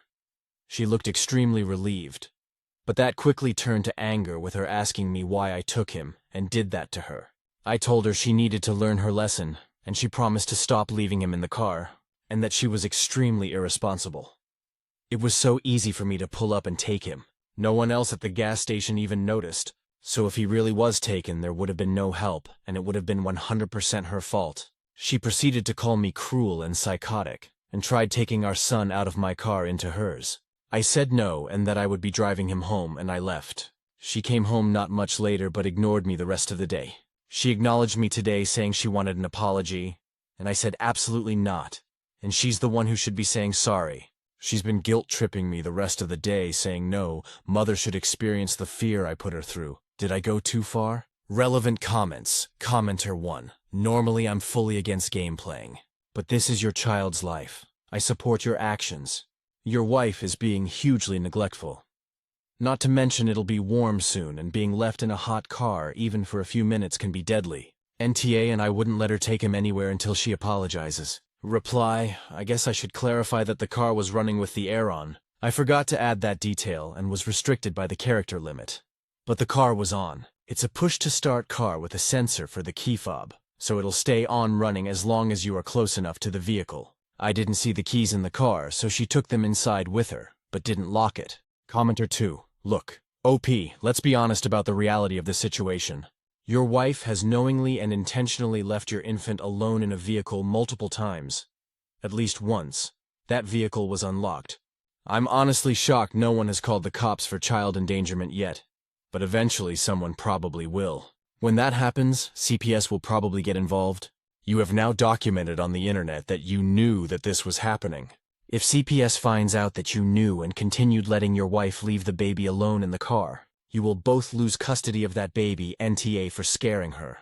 That was an appropriate and infant-safe way to demonstrate the potential consequences of your wife's actions to her in a hopefully meaningful way. But you will be the asshole if you continue to let this happen. If your wife's attitude about the safety of your child doesn't improve, it doesn't really seem like your wife can be trusted to transport the baby right now.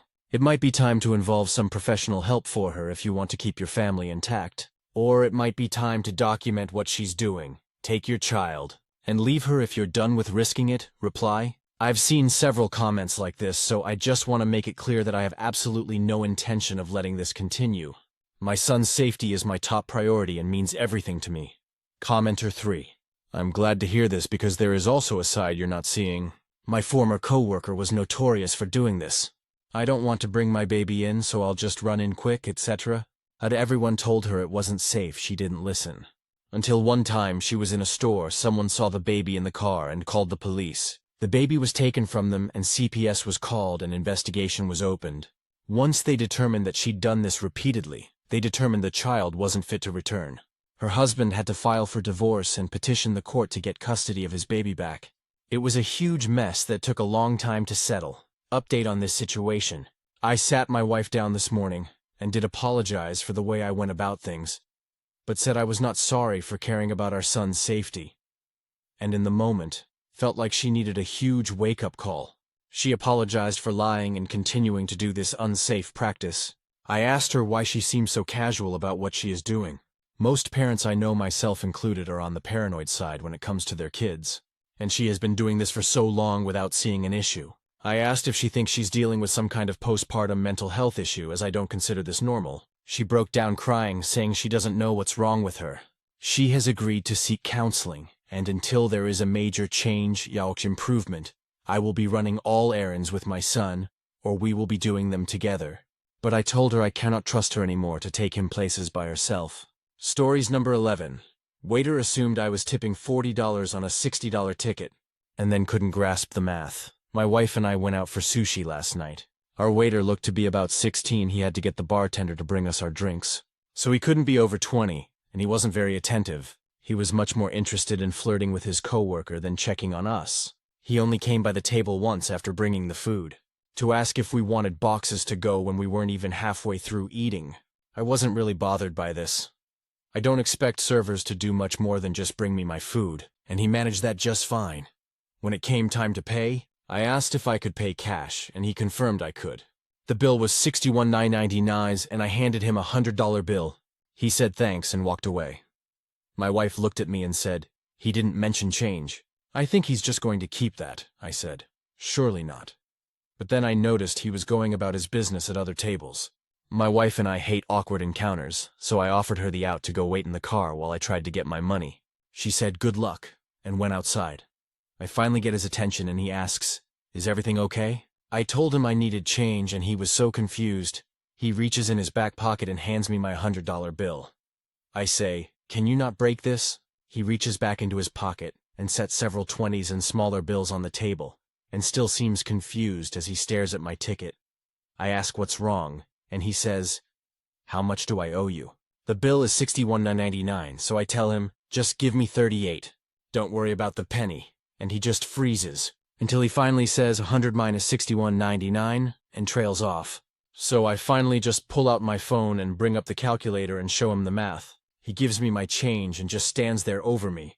I hand him $11 and get the hell out of there. So awkward. I told some friends about it afterwards, and they all said he was trying to scam me basically and hope I wouldn't complain over $40. But I think this kid was just not very bright. Either way, it was so awkward, and I woke up this morning still thinking about it. So I decided to just scream it out into the internet as a mildly infuriating experience. Feel free to let me have it. Comments, Commenter 1. This reminds me of the time I went through the Taco Bell drive-thru, and the employees were clearly high as kites. Total was just under $20. I gave him a $20 a minute later. He asked how much I gave him, then he asked how much my food was. I said 19 and change. He hands me 19. I tried to explain twice, and it was not computing. So we drove off with our $1 Taco Bell order, Commenter 2. I went to Wendy's as a teen and paid with a 20. Dude handed me $23 and change. Tried explaining the error. Because my brother always told me growing up that all we really have are our morals. So I didn't want to just pocket it and get the guy in trouble. He did not understand, to the point he got very frustrated and asked me to leave. So I did. Left with a $3 profit. I felt bad about it, but there was no reasoning with the guy. Some people just don't understand numbers. Commenter 3. As someone in the restaurant industry who works primarily with kids this age, I am leaning towards stupidity. None of my servers can do this kind of basic math without a calculator, let alone be smart enough to scam someone. Commenter 4. How do we expect these kids to understand poll results?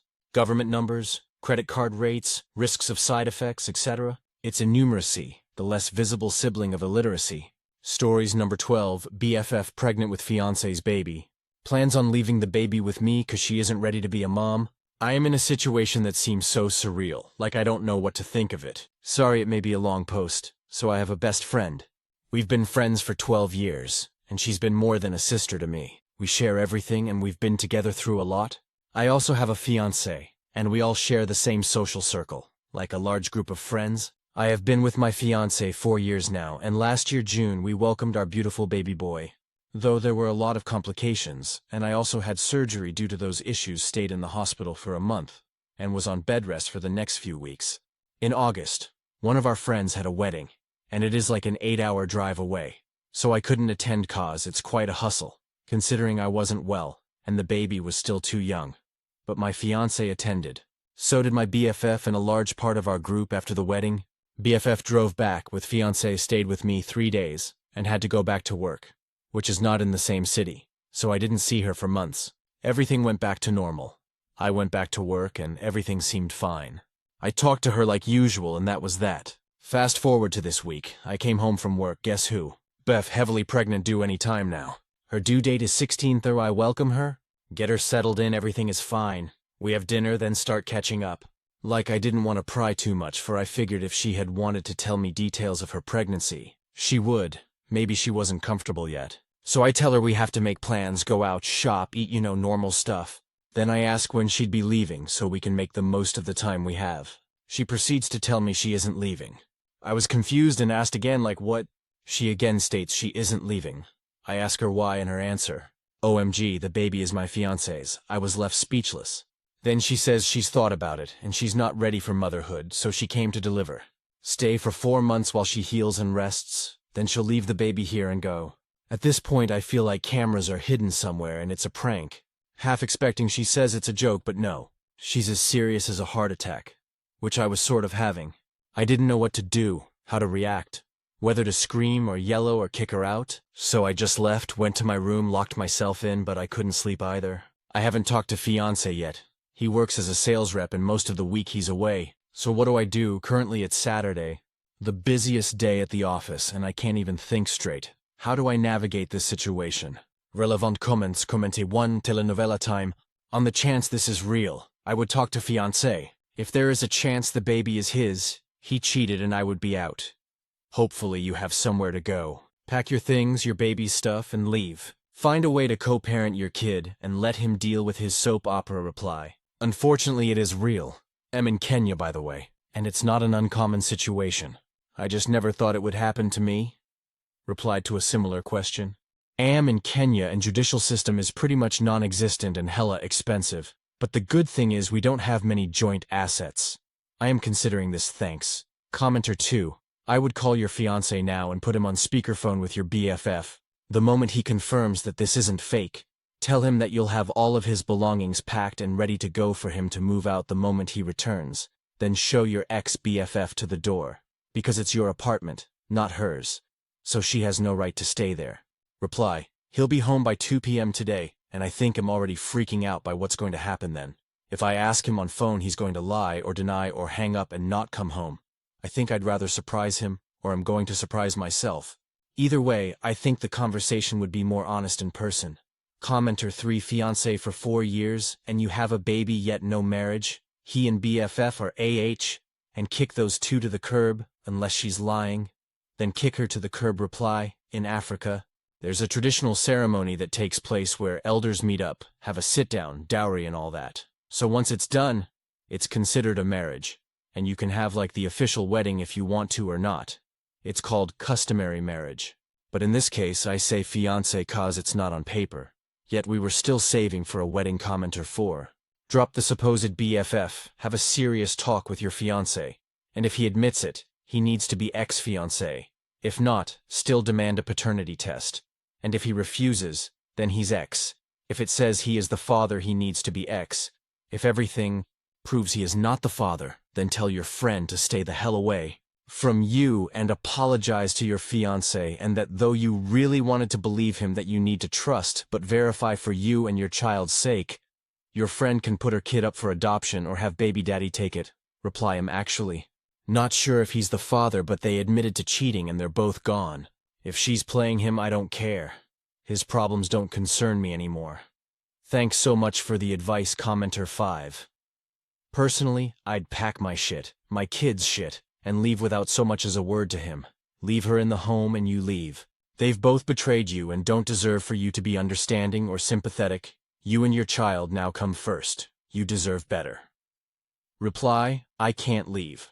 I already paid this month's rent, and it's close to work, and it's secure and centrally located in terms of access to all social amenities. I chose it strategically. I just kicked them out.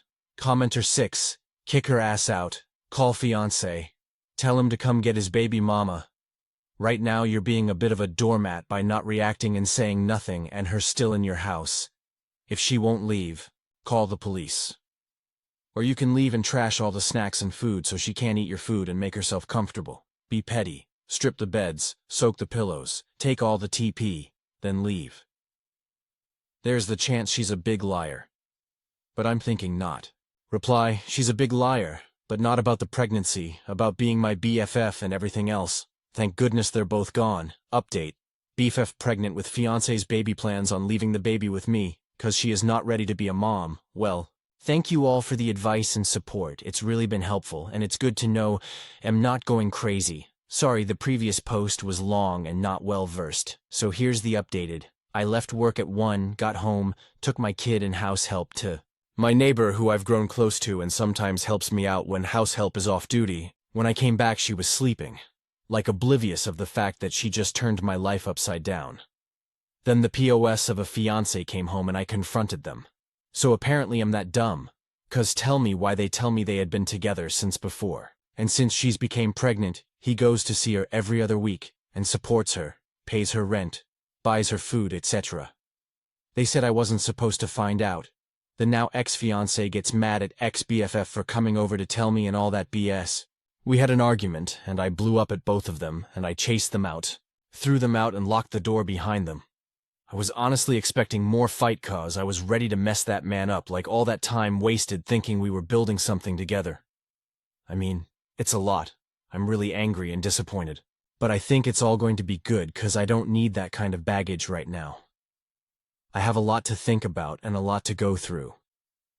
I don't know how or what happened, but his mother just called like a few hours ago. I didn't pick up. I don't want to deal with that B.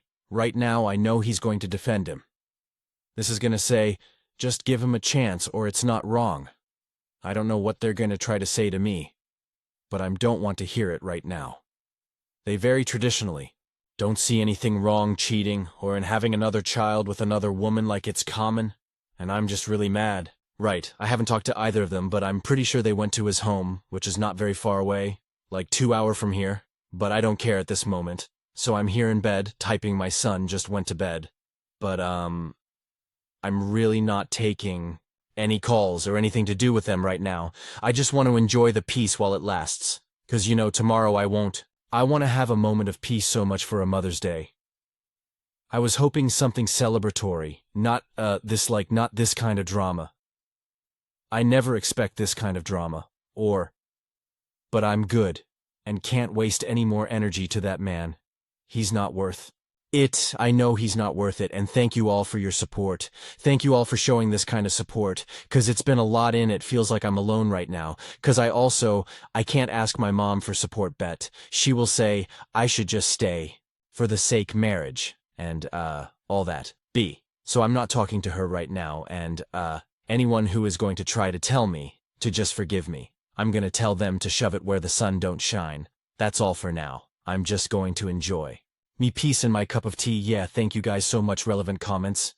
Commenter. Why is cheating and having kids with affair partners common in your circle? Is it common for a man to live with multiple partners also? Can women go around having affairs and say it's common too? Reply. It's not common in my circle, but the community. Like in the past ages, men used to have as many wives as he chose to have. Like my dad's dad had 4, and my mom's dad had 5.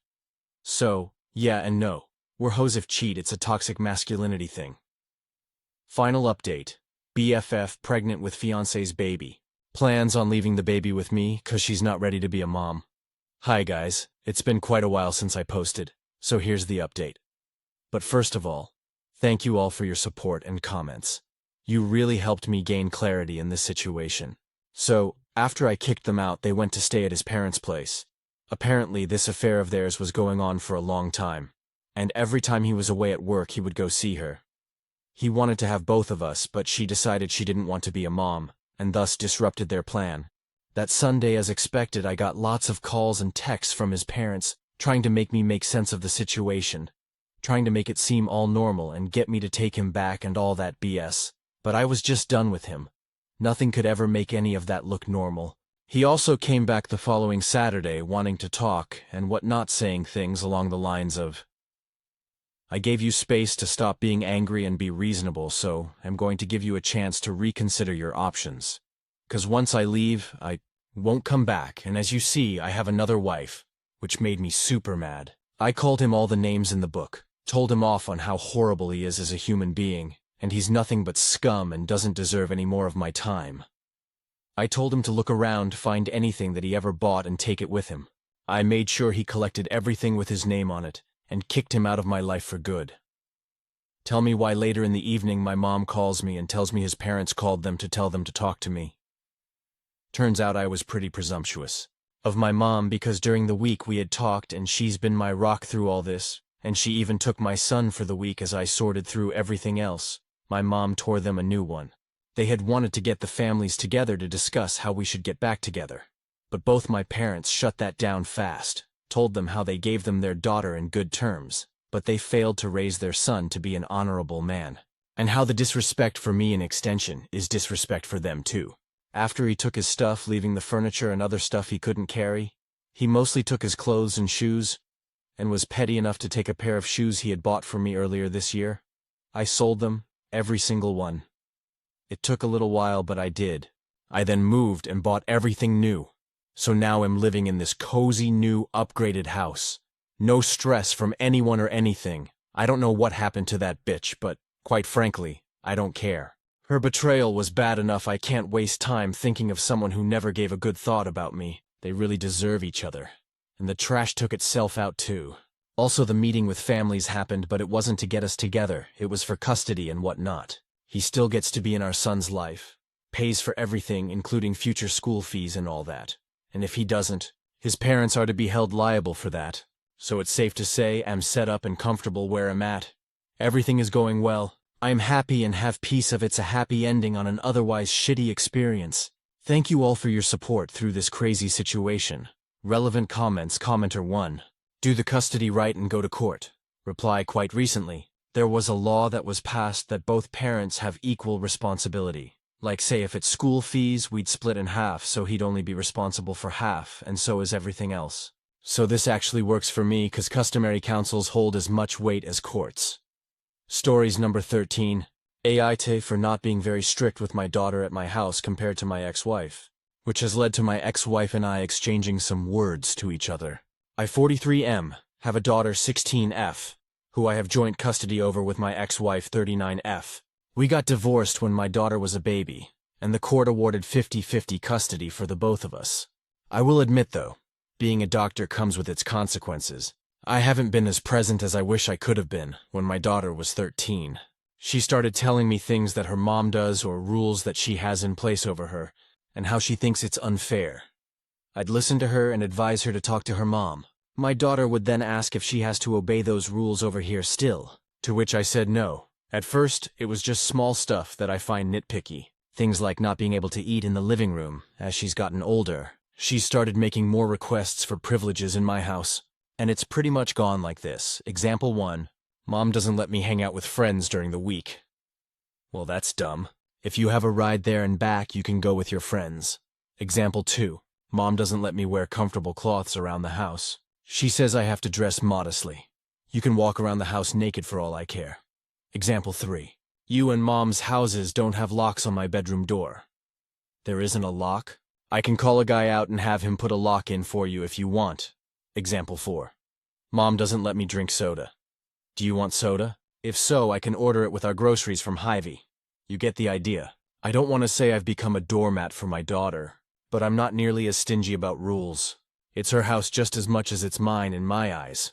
My ex-wife recently has been going off on my daughter and about how I'm letting her get away with any and everything, and how my lack of discipline at my house is leading her to break rules at her mother's house. I told my ex-wife that she should ease up on our daughter because she's almost a damn adult and doesn't need to be treated like a toddler. My ex-wife went bananas over the phone with me, and at her house, she went off on my daughter for being an undisciplined brat. My ex-wife is threatening to take me to court for custody if I don't straighten up my act, and I told her she'd kiss my ass. It has me wondering though, am I being an asshole to my ex-wife? Is this bad dad behavior? I want my daughter to feel safe, comfortable, and happy. And I want to believe I'm doing that. If I'm being an asshole to my ex-wife, what do I do? Update. I have been talking to my daughter and ex-wife over the last several hours, and have figured out a few things. 1. There is no other permanent resident at my ex's house. No boyfriend, no husband, no other kids, nothing like that. My ex does have this book club thing she hosts and has guests once a month, but all are adults. 2. My ex-wife doesn't let my daughter have a lock on her door because, and I quote, because I'm not going to give her the ability to hide her drugs or boyfriends she is sleeping with. 3.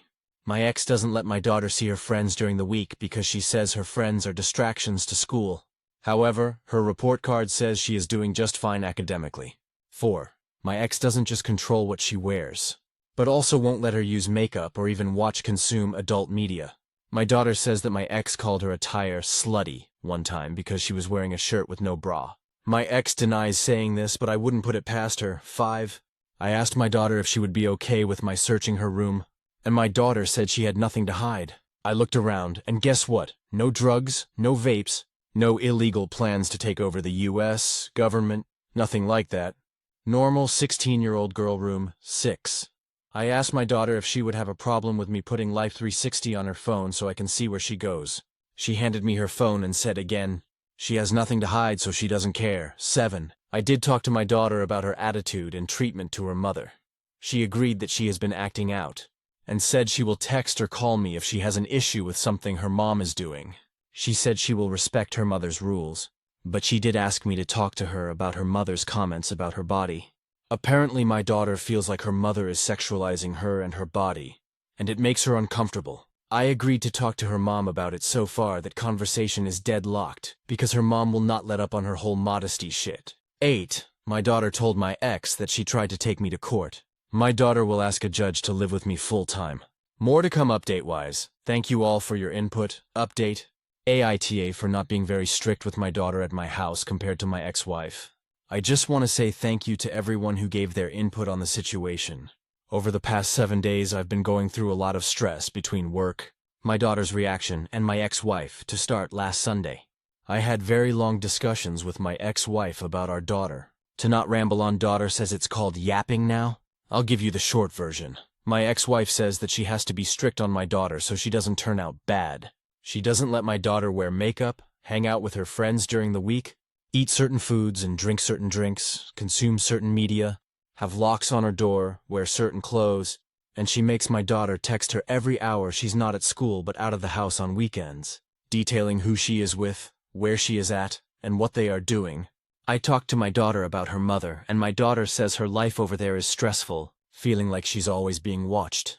She feels like she has no freedoms or autonomy, that is at the mercy of her mother. My daughter did admit that she has been acting out recently at her mother's house, but I can't really blame her. I talked to one of my female co-workers who has 3 daughters about the situation I'm in. She said she is worried about my ex-wife mentally abusing my daughter, and I agreed. Some of you online also pointed out that my ex-wife could be sexualizing and objectifying my daughter, to which I've also come to agree to. I knew my daughter and my ex-wife have issues and have been butting heads on and off now for a while, but I didn't know it was this bad. Regardless, I talked to my daughter about her mother's rules at her house. If her mother doesn't want her eating in the living room or drinking Sprite, she's allowed to have that rule. I told her she cannot like it all she wants, but at the end of the day, they are not unreasonable requests.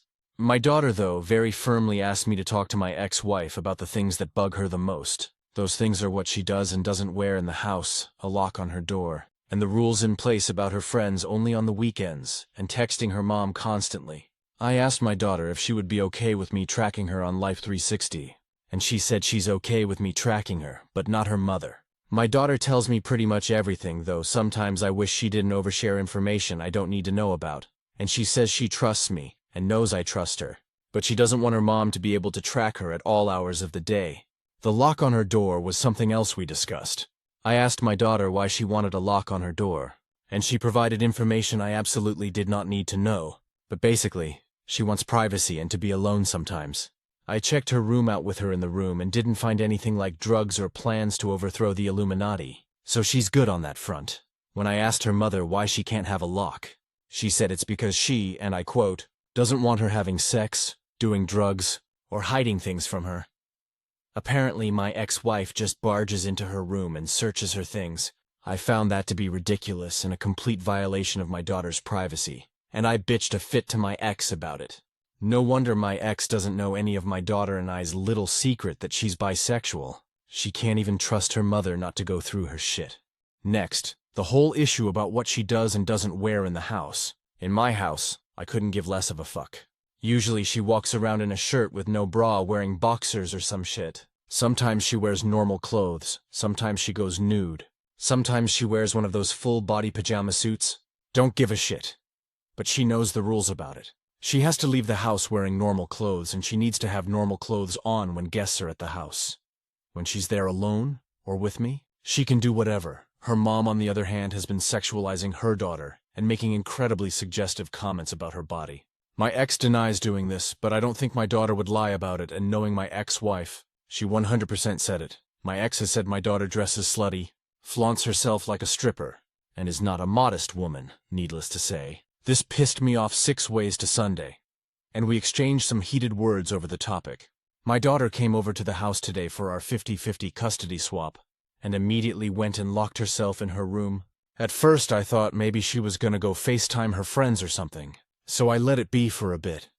But after she didn't come out after an hour or so, I knocked on her door. My daughter had been crying. I asked why, and she said that my ex told her she's gonna take me to court and ensure I won't see her again. Just got done consoling my heartbroken daughter, typing all of this out with her tears and snot on my nice shirt. There's the update. I say game on to my fucking bitch-ass ex-wife. Comments. Commenter 1. Oh my, your daughter is 16 and doesn't want to live with her. Your ex is going to get a nasty surprise. Commenter 2. Unfortunately, you really do need to file for primary custody.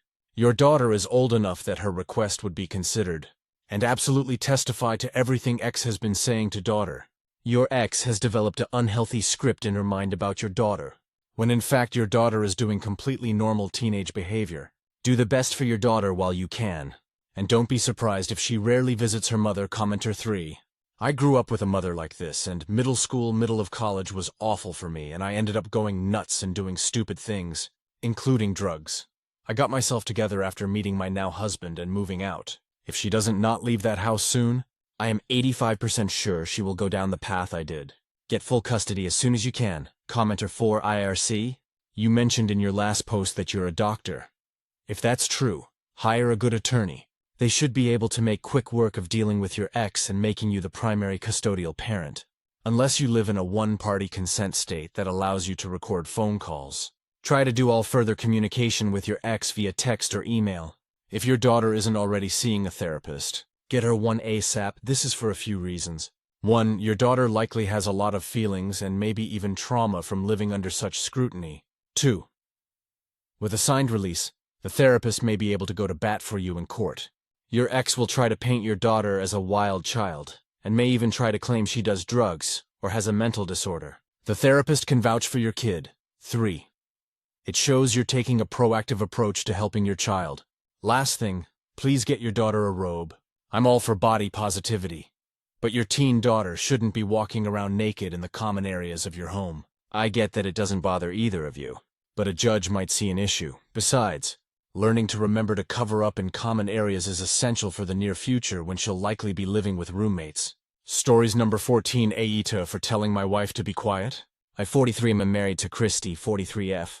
We have a daughter in 8th grade 13F Ava ABD, and 9-year-old son, all fake names by the way. Ava has been wanting to go to boarding school for high school for a while now.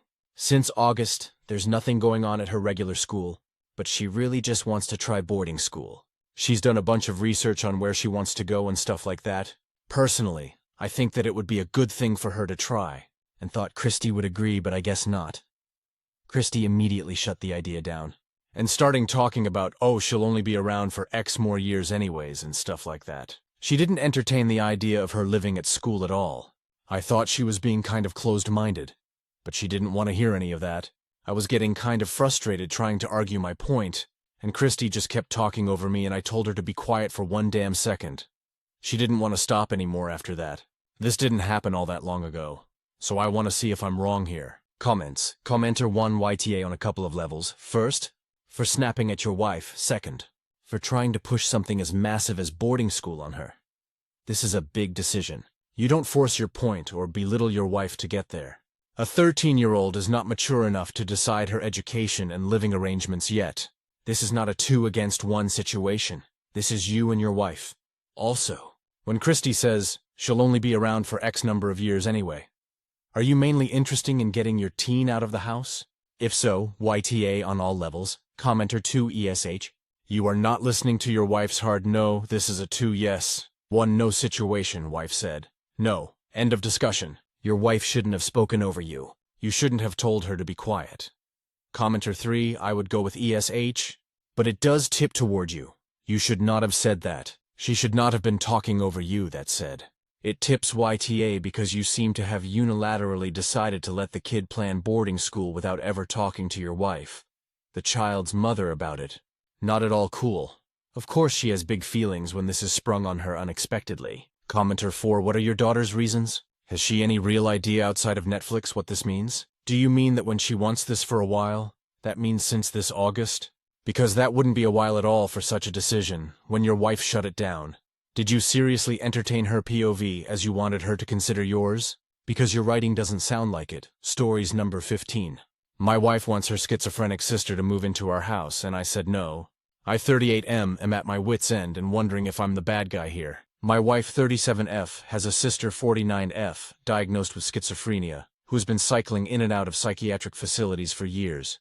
She recently stopped taking her medication because it dulls her creativity, got evicted from her apartment, and now my wife wants her to move in with us. We have a child, 7M, a dog, and a peaceful home life. Here's the problem. Her sister's episodes are not mild. She's had full-blown paranoid delusions, accusing neighbors of spying, screaming through the night, even smashing glass because she heard voices in it. The last time we saw her, she accused me of being part of the military experiment that ruined her life. I'm a veteran. My wife insists that family helps family, and says she could never forgive herself if her sister ended up homeless. I sympathize, but I told her flat out that I didn't serve 15 years in the Army and build a stable home just to have it turned into a psychiatric ward. I've seen what unstable environments do. I fought for peace, not chaos. I also WFH and feel like I'd be dealing with her the most because my wife works at Costco. Of course, social media is making it worse. Her friends are commenting about how stigmatizing mental illness is abuse, and how people with schizophrenia deserve unconditional love. But no one volunteering their own guest room, right? When I said I'd cover a year of her rent elsewhere, literally paying for her to have independence, my wife accused me of abandoning a vulnerable person. She says if I don't agree to let her sister stay, she'll never see me the same way again. Meanwhile, our son is supposed to just sleep one wall over while his aunt mutters to the ceiling through the night. I feel like I'm being cornered into choosing between my family's safety and my wife's guilt. She keeps saying I'm heartless, but I call it realistic. It's a ton of work and a big commitment. I love my wife, but I refuse to gamble our peace, safety, and sanity on someone who refuses treatment. Am I wrong for saying absolutely no to letting her schizophrenic sister move in with us, even if that means my wife thinks I'm the villain? Comments. Commenter 1, I agree with you. While family helps family, your son is the first priority here. I'd ask your wife to look you in the eye and swear she's 100% certain her sister is no danger to your son and you, and that if she's wrong, she will be able to live with herself? That's not an environment for a child. But obviously you both need to do everything to get the sister the help she needs. Commenter 2, you are not wrong at all. Your wife needs to understand what that kind of environment can do to your child. Mental illness isn't a joke, but her being unmediated, it can become very harmful with outbursts. Commenter 3, no, absolutely not. You tell your wife that she can then live with her sister in the apartment you pay for a year for her? Schizophrenia is a serious mental disorder, and there have been so many murders and suicides connected to it. All it takes is for something to tip them over the edge that doesn't seem right to them, especially if they're that bad enough. And then it's game over. Take this from someone who has dealt with a myriad of mental health disorders that I either gained through childhood trauma or inherited through my family. And trust me, it's a huge smorgasbord of messed up. Someone in my family has schizophrenia, and they are in a facility where they're going to stay for the rest of their life.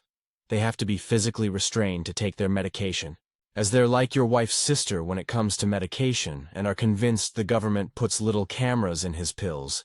He's in there because he tried to murder his little sister when they were younger, because she was selling information about him to the cartel and the Nazis. It's not something to be taken lightly, and if your wife has lived with her sister through these episodes before, then she should know very well what she's like, and the fact she's okay putting her own child and husband in danger like that speaks to what kind of mother and wife she is. Commenter 4, Tell your wife she can go live with her sister. You and your kiddo will stay in the house. Still married, she can still see kiddo, but he will never spend a night under the same roof as his aunt. But her sister will never live under your roof. For the safety of your son, your peace, your home. NTA. Reply. She insinuated that she'd get custody and keep the house if we were to divorce, even though she just started working 2 months ago after being a SOM the entire time while I worked to support us. Stories number 16. I was detained for 72 hours at LAX, coerced, starved, and treated like I had no rights. I went to LA to travel and explore, thinking I'd have a few months away.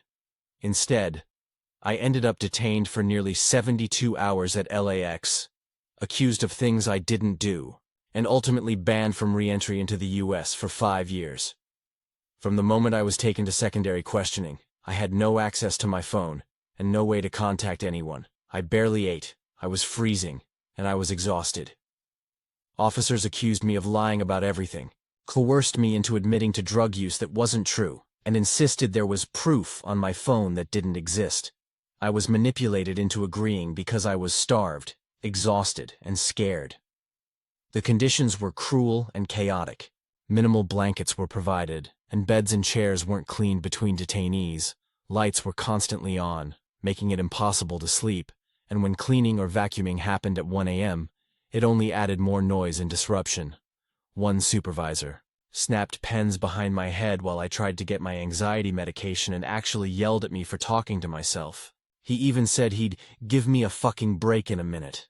Access to water and hot drinks was tightly controlled. People were threatened with losing access entirely if they asked twice. One officer FaceTimed their children at the desk while we were denied access to our phones and couldn't even contact our loved ones to let them know where we were. 2 officers persisted in threatening an individual with isolation for asking stupid, ridiculous questions. Other detainees were left scared, confused, and alone. I saw a very young girl who barely spoke English begging for help, telling an officer she wasn't okay. The officer asked if she needed a doctor. She said no, and he replied, "You're fine then." There was no compassion, no empathy, and no accountability. I tried to help other detainees feel less isolated, offering blankets, sitting with them, and watching movies together. Officers clearly didn't like it, even though it was harmless. My pronouns were ignored repeatedly despite telling officers, and at times there was no officer supervising the room for 20 minutes. I was left with almost nothing to eat for 2 full days, freezing, gaslit, and coerced. My scars were questioned as if they were track marks, and my prescription medication was treated like a crime. When I was finally allowed to send a text to my family, it was only after being told I was inadmissible, and even then the timing of my flight was initially misrepresented to me, prolonging my fear and uncertainty. This experience was terrifying, humiliating, and traumatizing. I have never felt so powerless.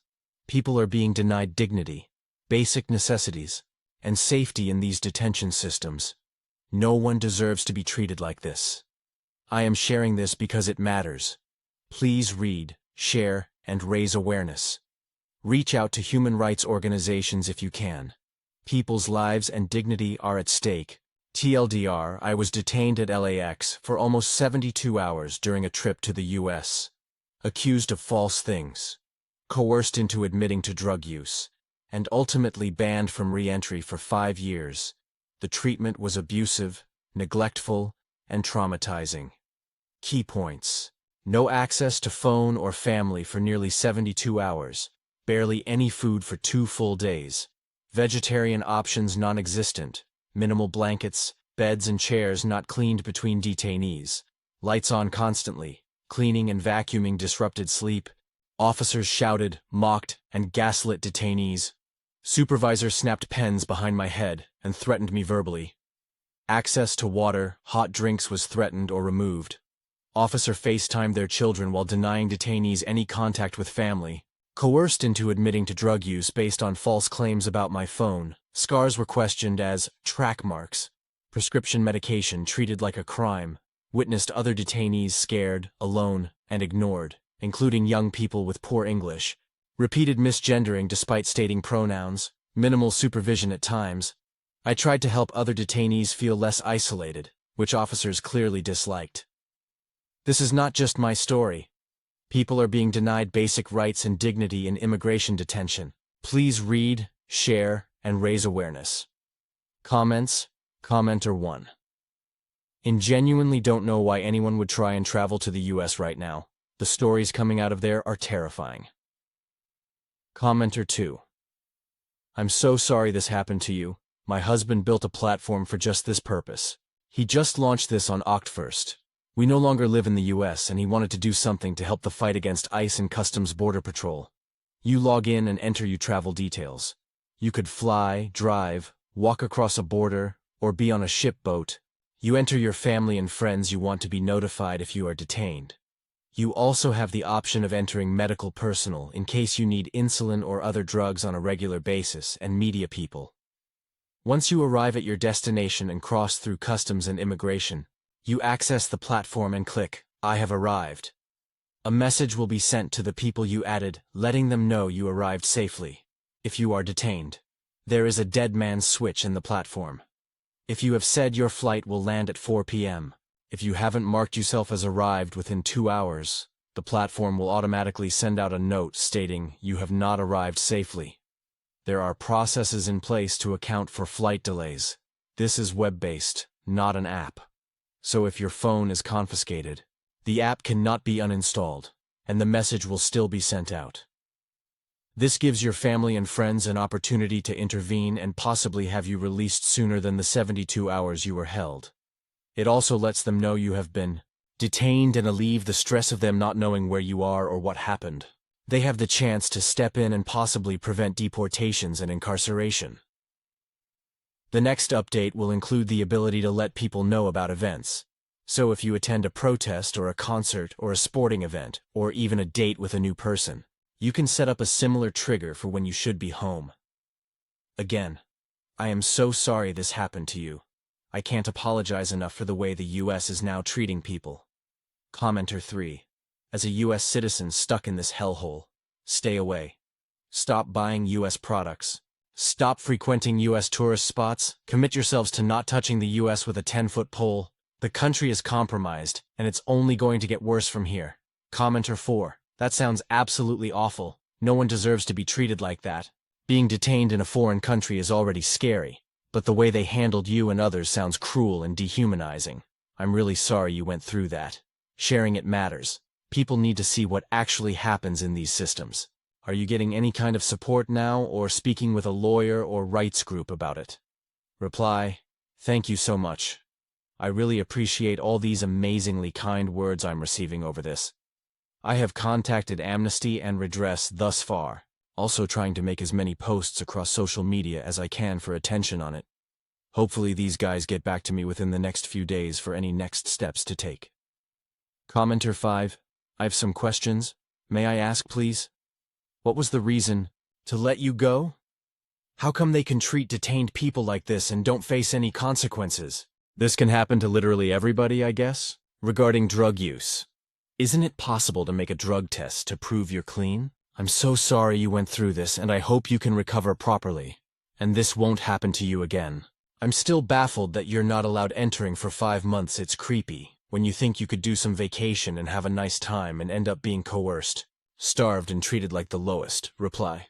Due to being from another country, they are obligated to return me to the airport I came from when denied entry to the States on their own dime. They initially detained me due to them saying they believe I was going to overstay my visa, and when I had all my printed documents with me proving I wouldn't be overstaying, they demanded access to my phone. If I denied, they would have canceled my visa and sent me home anyway, and then honed in on my legal cannabis prescription and a joke between me and my sister on WhatsApp about feeling like we have drugs on us when going through airport security.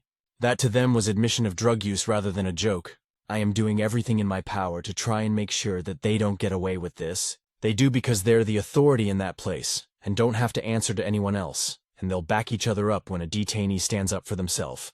I've contacted my local authorities and several human rights organizations about this experience. In all honesty, I hadn't even considered a drugs test until reading this. And now I'm even more angry that wasn't a thing to prove my innocence too. Thank you for your kind words. It's definitely being a process to get through and come to terms with for myself. But I am thankful for all the support I've received so far from family, Friends and strangers. I take comfort in knowing this isn't right, and it shouldn't have happened, and everyone agrees with that. Stories number 17. My GF partially owns a house and wants to sell, but there is a lifetime resident who wants to sell it on their own without her. Location: Kentucky. My girlfriend has 1/3 ownership of a house that she acquired through a will. In the will, her aunt was listed as a lifetime resident, but not an owner. My girlfriend was living in the house up until about a year ago. Since then, no one has lived in the house, and she has been behind quite a bit in property taxes. She wants to sell the house with the other owners, but her aunt, lifetime resident, also wants to sell the house on her own independently of my GF and the other owners. We have reason to believe she wants to claim the property has been abandoned. This situation is really confusing, and I'm just looking to get some basic advice on what steps we should take, or just in general know how screwed my GF is in this situation. Small update: my GF has been trying to get in touch with the other 2 owners so she can get them on the same page about finding a good lawyer to help with the situation. Other info that I wasn't super clear about: the property was acquired about 5 years ago. My GF, her brother, and their cousin are the owners of the property. The aunt hasn't lived there in some time over 2 years. My GF was the only one who paid taxes, but is behind on taxes because she has been unable to afford paying. Commenter 1. The aunt has no authority to sell the property, but the property owners can't sell the property unless the aunt has moved away from the property, meaning the aunt would have to live on the property until she passed. But if she moves away, basically gives up the right to the property. Commenter 2. Your GF needs to talk to a property lawyer in the area where the house is located. She should also get the other 2-3 owners on the same page, with the aunt listed as a lifetime resident. They may not be able to sell the house without her permission until she passes away. To get her permission, they may need to buy out her rights as a lifetime resident. What rights the aunt has as a lifetime resident will vary from jurisdiction to jurisdiction. If the aunt doesn't have an ownership stake, she probably can't legally claim the property. Even in the places where squatters' rights allow for taking ownership, it usually requires a long abandonment period, like a decade, as well as true abandonment. Still paying the property taxes and making sure the lawn is kept is enough to prove the property isn't abandoned. Commenter 3. The advice you've gotten so far is ignoring the part where the aunt moved out and where property taxes haven't been paid. There very well may be a law in your jurisdiction that requires a life estate tenant to perform maintenance and pay property taxes to prevent spoliation of the home. It's worth a few $100 to get a sit-down with an attorney to hear your options. Commenter 4. I know someone who is in your aunt's position. She lives in the house and has rights to stay there until death. After death, the house goes to her deceased husband's kids and not to her own kids' family. However, she must maintain the property and pay taxes. But all of this was spelled out in detail with lawyers prior to her husband's death. Your GF will need to obtain copies of the legal agreement. She should get a lawyer, and she needs to have copies of those documents to give to the lawyer. Stories number 18. Aita for not supporting my ex-husband and his wife after their many years of infertility. I 30s have 3 children with my ex-husband Nick 30s. Age 13, 12, and 9, we separated, later divorcing.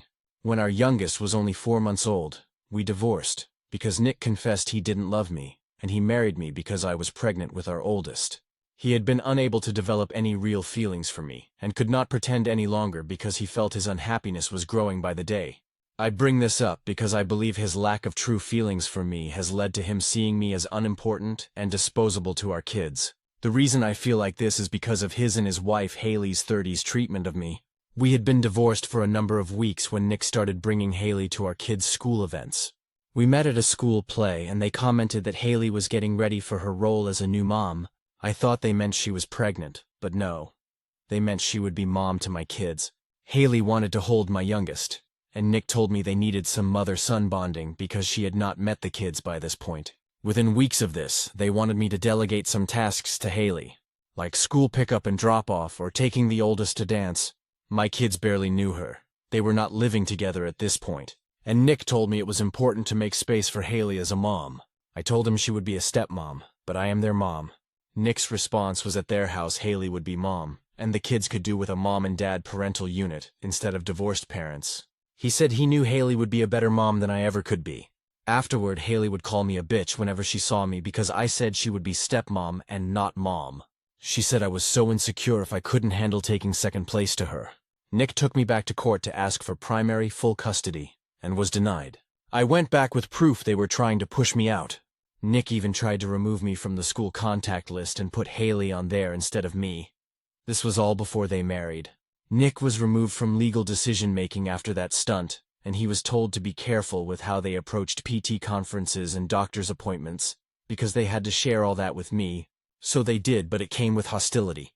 And then when they finally got married, they booked a date that fell on my parenting time, and after back and forth, the kids were not at their wedding because I was expected to give up a week with my kids and not get it back so they could be with them for the wedding. And initially, after the wedding, Nick tried to bring the courts into it to take custody from me, but the judge said I had been reasonable in my offers for compromise, and Nick rejected them.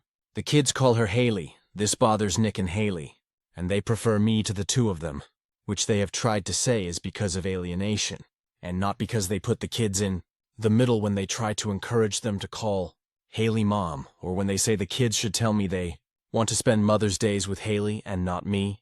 Apparently, they were trying to have children together for several years. I'm not sure her diagnosis, but Nick said she's sterile, and then said infertile. But they are not able to have biological children together. Nick told me all this via our co-parenting app and requested a month with the kids for them to go and visit Haley's family in Canada. I said no. Nick pushed, and I forwarded the details of our parenting time split, and the wording to say neither parent is obligated to give time up. I saw them in person last week at a show for my youngest.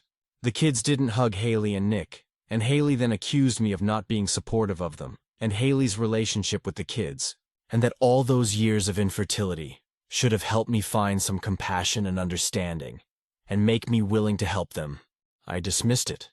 I don't feel like I owe them this. I just want to check if people think I have behaved improperly. Legally, I am okay. This is not asking for legal advice. Commenter 1 NTA at all. Your ex-husband is out of his mind, and so is his wife. She's sterile. Sucks for her. That has nothing to do with you. Not your fault. Nothing you can do. Those are your children. She is not their mother. Those PPL need mental help. Commenter 2. Nope. Your ex is TA, but you are not. Sounds like you focus on your kids, but he focuses on how his wife feels about his kids. If they're so desperate for a kid of their own, they could adopt or get a surrogate. You keep being a good mum and keep the kids out of the drama as much as you can. Commenter 3, NTA. You don't owe them anything except the nice view of your back while ignoring them. You don't need to coordinate anything with your ex's wife because your ex is the parent. Let go everything through the app because this circus performance isn't over. You have my huge respect for how calm you are in this situation. Commenter 4, NTA. Your ex is treating you as a surrogate mom and trying to cut you out entirely, now that he found a new woman. So he says he never loved you, but I don't understand how he couldn't at least have some basic level of caring, concern for you as the mother of his children. He is a raging reply. He doesn't see me as valuable to the kids because I was never valuable to him. In his world, he can just slot Haley into my space and the kids will be happier like he was. He isn't understanding that the kids and my bond is separate from our feelings for each other. Stories. Number 19. Yesterday, a Karen ruined my boyfriend's proposal to me. So first of all, hey, potato peeps. I've been a longtime fan, but I've never posted before because I never had a reason to. Until now, I've always envisioned how I'd be proposed to and my reaction. It's always been something I looked forward to my whole life. Well, the part of my life that knew what it was anyway. Me and my boyfriend have been together for 5 years and have 2 sons together. Obviously, we have had our ups and downs, but in the end, we have always stuck by each other thick and thin. We always talked about marriage, but we just kept getting distracted by our kids and the fact I decided I'll be going to school at some point soon to finally follow my passion career, forensic tech. Yesterday started out early in the morning as we traveled to a theme park named Carowinds. It's fall, so there is tons of fall activities and decor all over, and at night they start this thing called Scarowinds. Carowinds is the same company as Six Flags, so basically that Halloween type thing. We went with our 2 sons 3M and 2 month, and my sister and her husband and their kids 14M and 11F. Right when you enter the park officially, there is a giant sign kinda Hollywood style that says Carowinds, and since it's October, they put a giant angry jack-o'-lantern decoration pumpkin behind it. There are trees and shrubs, and it's just beautiful in my opinion. I was dying to get pictures in front of it. After we got inside, my sister wanted me to go to the bathroom with her and her daughter and my younger son. Her son and husband and boyfriend were going to handle the diaper bag check to get in. After we were done, she was instant that I changed both my kids just to make sure. Finally, after what seemed like forever, I was able to get pictures with the pumpkin. I've always loved Halloween.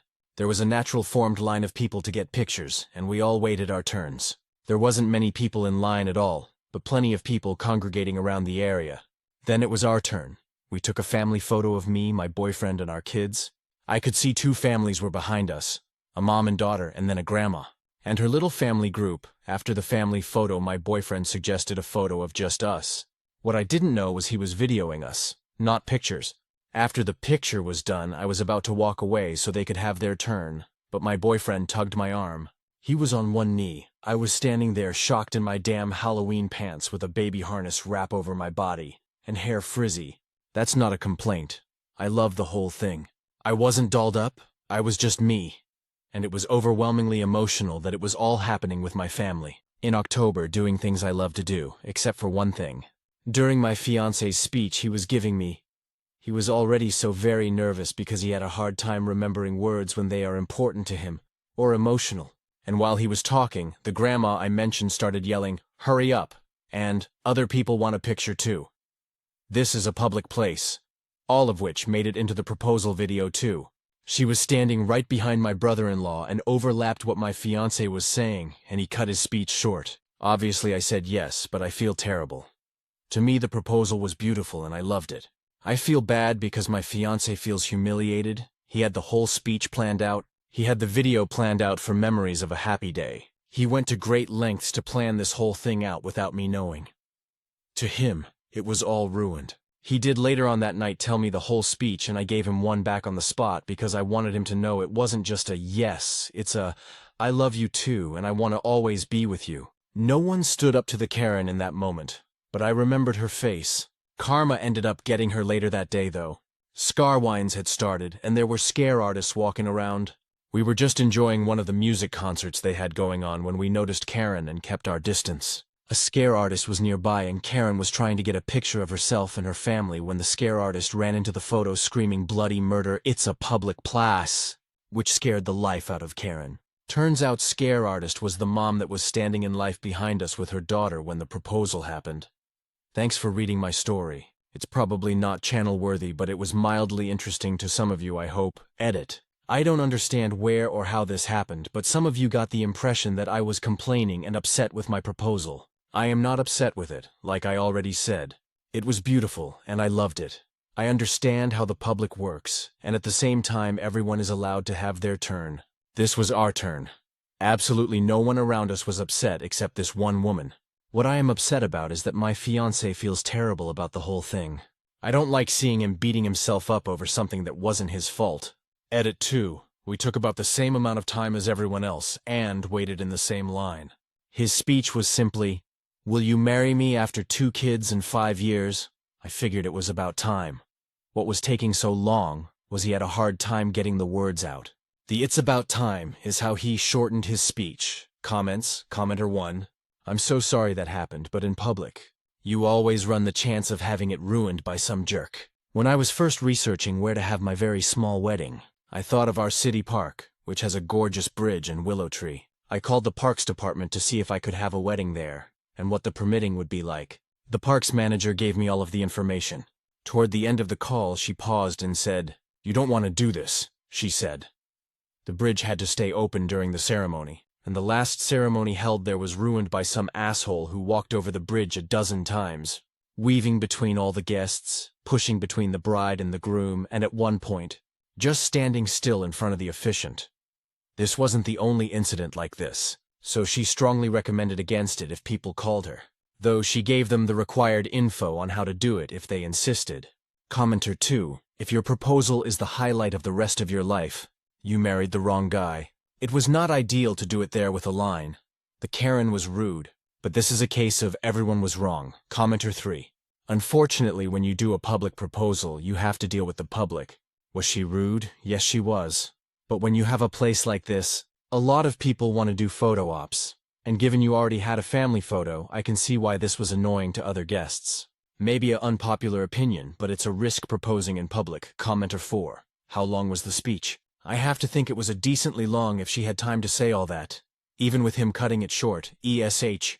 Should the grandma have interrupted? No. Should your partner been aware of his surroundings and how others who weren't associated with you were actively waiting for you to leave? Yes, that was your moment, not their moment. So they are allowed to get upset if you are truly holding everything up. Stories number 20, Aita for asking my girlfriend's brother what kind of a man he is. My 34M girlfriend Lara, 30F, and I got into a huge argument because of something I said to her younger brother Randall, 22M. For context, Randall lives with their sister Anna, 29F. Anna had a big grocery haul today, and her van recently kicked the bucket. So Lara and I offered to take her. We drove her to the store, helped with the shopping, and loaded everything into my car. On the drive back, Randall texted Anna asking if she could pick them up some takeout on him. Anna agreed, so we made an extra stop to get their food. The plan was, when we got to their apartment building, Randall would come down to the lobby to help us bring up all the groceries and his takeout. This was agreed upon when we went to get the takeout because the parking is a pain and it's a lot to carry alone. We pull up, text him, then call him. No answer. We call again, nothing. We parked the car properly, which meant Anna, Lara, and I had to make multiple trips from the parking lot to the lobby and then up to the apartment. Lugging all the groceries and the takeout, I'm the first to get to the door with my hands full with a box and 2 bags.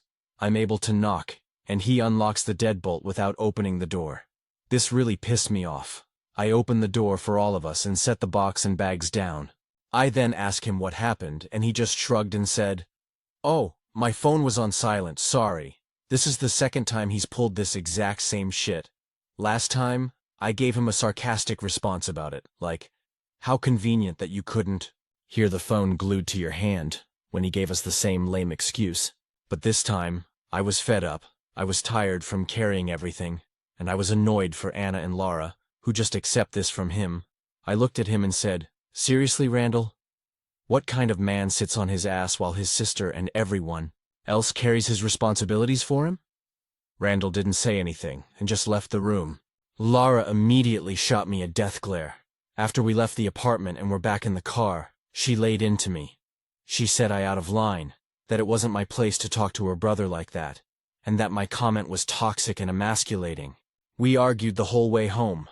I told her that she and her family coddle him too much, and that he's never going to learn if no one holds him accountable. When we got home and we'd both cooled down a bit, I explained my side more calmly. I said that what he did was deeply disrespectful. To her, Anna who houses him, and to me, he knew we would end up doing the work if he ignored his phone, and he made that choice because he's lazy and there are never any consequences. Lara was able to see my point of view in this one. At least that's what she tells me. I started thinking though, Aita here? Was I an asshole for saying what I said? Or was it a justified call-out for his disrespectful behavior? Comments. Commenter 1. Had it been me, Randall's takeout would have been left sitting in the car, and sitting and sitting and sitting. Commenter 2. He's so coddled he didn't even bother to open the door? Wow. It would be the last time I did him a favor. Well done for telling him off NTA. Commenter 3. I don't think you're wrong for calling out his behavior. I would also be frustrated to have to deal with someone like Randall. Where you might be towing the line a bit is with the "what kind of man" statement. It's not great that you seem to be gendering basic human decency. Someone who failed to contribute to their own home and probably lied about not hearing their phone is behaving badly regardless of their gender. Really, the question should be, what kind of grown-ass adult is so lazy that they unlock but don't open a door to let in the person carrying their groceries? Commenter 4. NTAH. He knew exactly what he was doing, and people like him need to be called out by people who have a penis for them to even hear it? Stories number 21. Growing Reddit trend of calm men with crazy exes. False victims hiding abuse. I've noticed a disturbing pattern on Reddit where self-proclaimed male victims of abuse use language that has much more signs of being abuser. Not victim. The language is eerily similar. I never yelled, she always screamed at me. She had BPD, she's a narcissist. My new girlfriend True Love finally treats me right. Nobody believes male victims of abuse. The stories are strikingly polished. Linear, moral, neat, no confusion, no mixed feelings.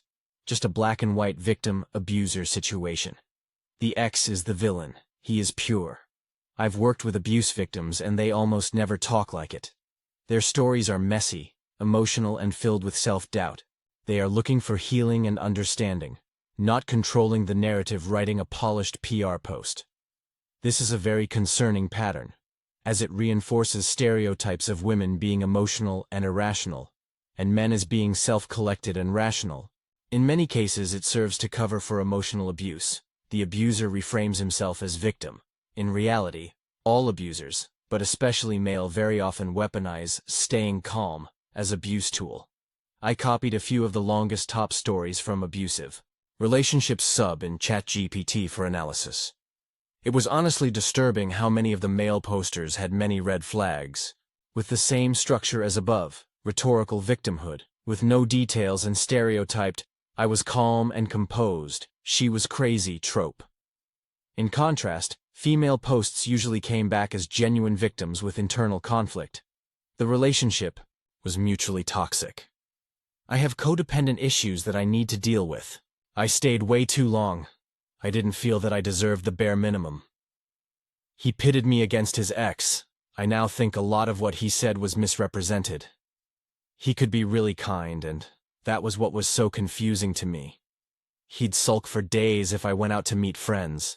I'm learning what healthy love looks like." Stories. Number 22. What to do. New tenant in building tries daily to get into my neighbor's apartment while he's at work. I have a security doorbell, and my door faces my neighbor's apartment.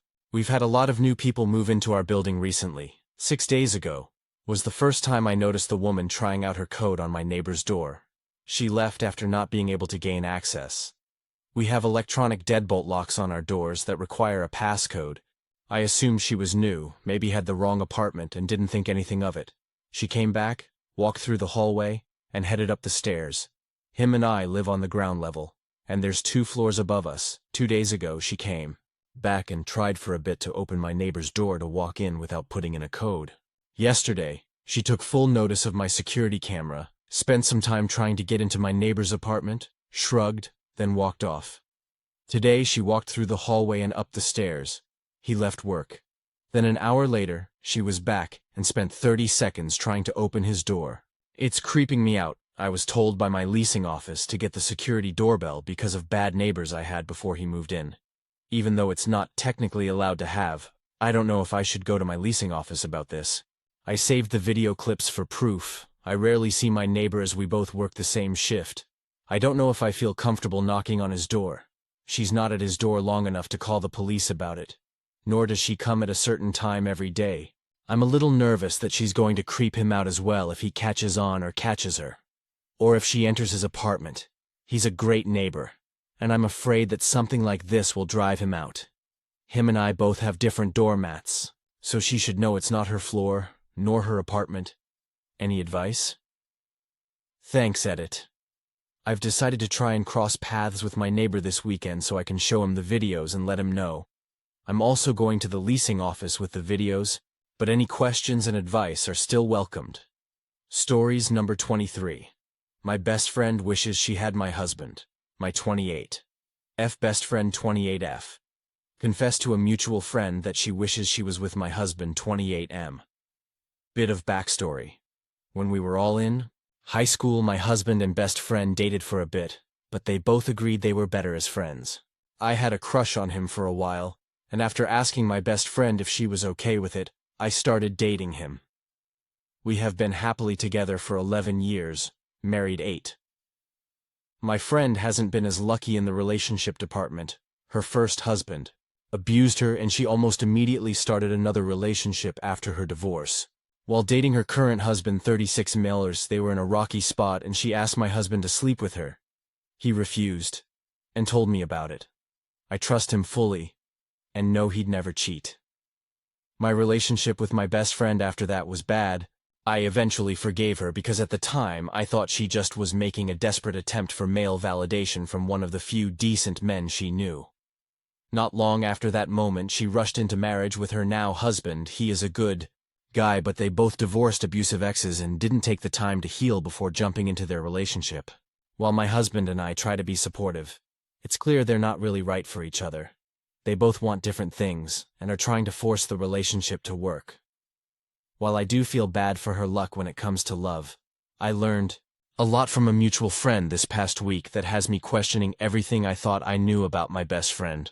It turns out she didn't just ask my husband to sleep with her.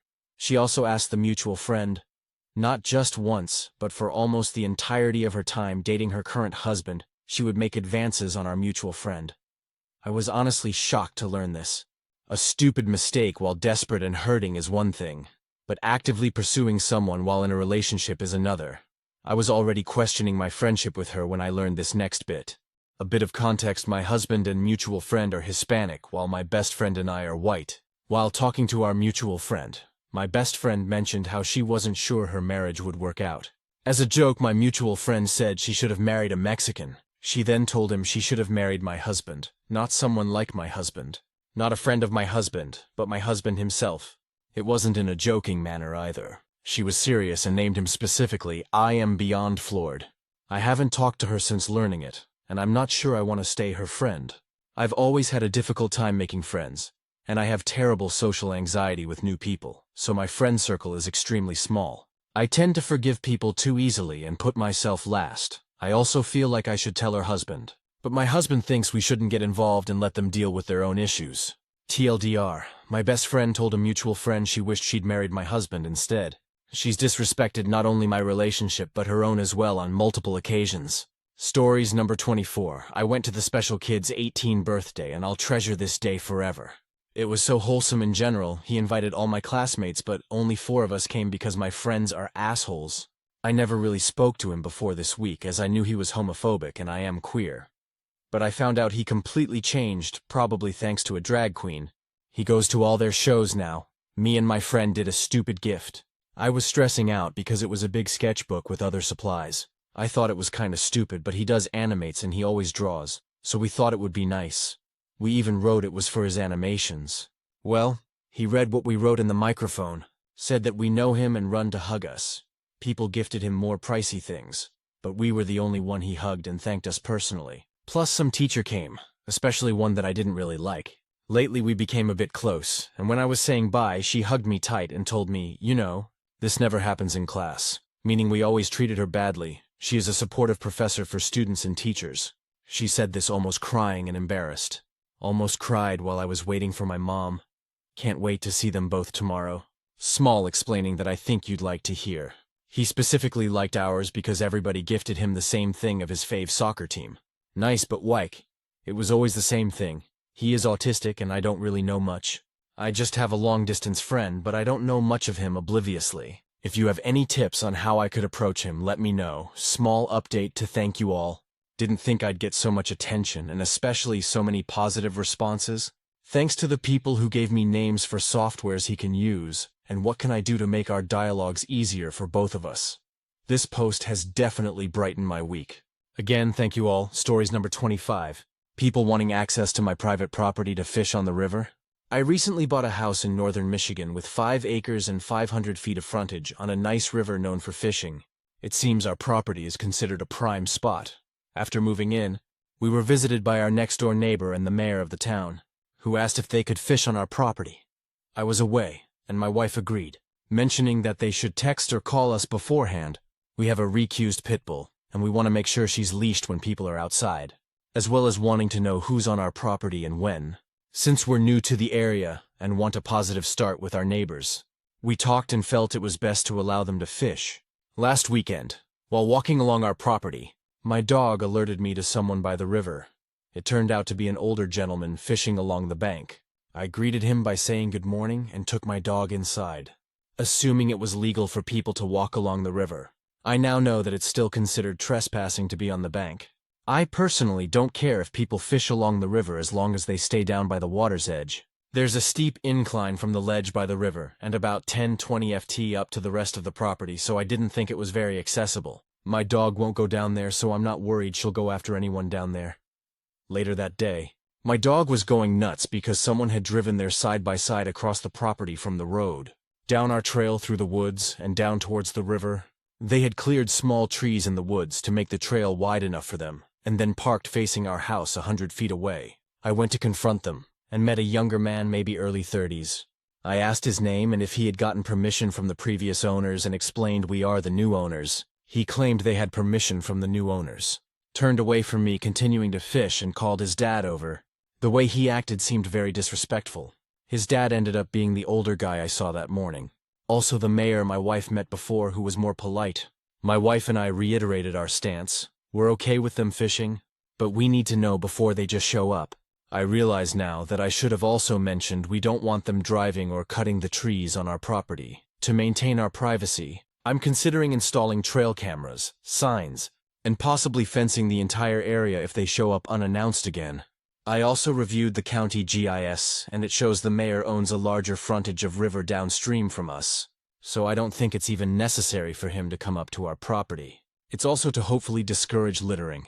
I've seen many beer cans and bottles along the river, assuming that floated there from upstream, but I've also found beer cans and little plastic vapes up on the 10ft edge. The water never gets high enough to carry it up there. It's probably not the mayor or the neighbor, but if his kid acted like that, I wonder if he thinks he's allowed to come up and do whatever. How can I go about this to protect our privacy while also keeping the peace with the locals and the mayor? I want to set clear boundaries without causing any animosity. Thank you for any advice, TLDR. The mayor and his son showed up on my property unannounced, drove on it, and cut down trees to fish. We gave them permission to fish, but I'm concerned about the boundaries. Stories number 26. Aita for telling my daughter that she's being cruel by blaming her father for her insecurities about her looks. My husband and I have 3 daughters. They are all absolutely gorgeous. Our oldest 19 and youngest 13 look more like me, while our middle daughter 17 looks more like her father.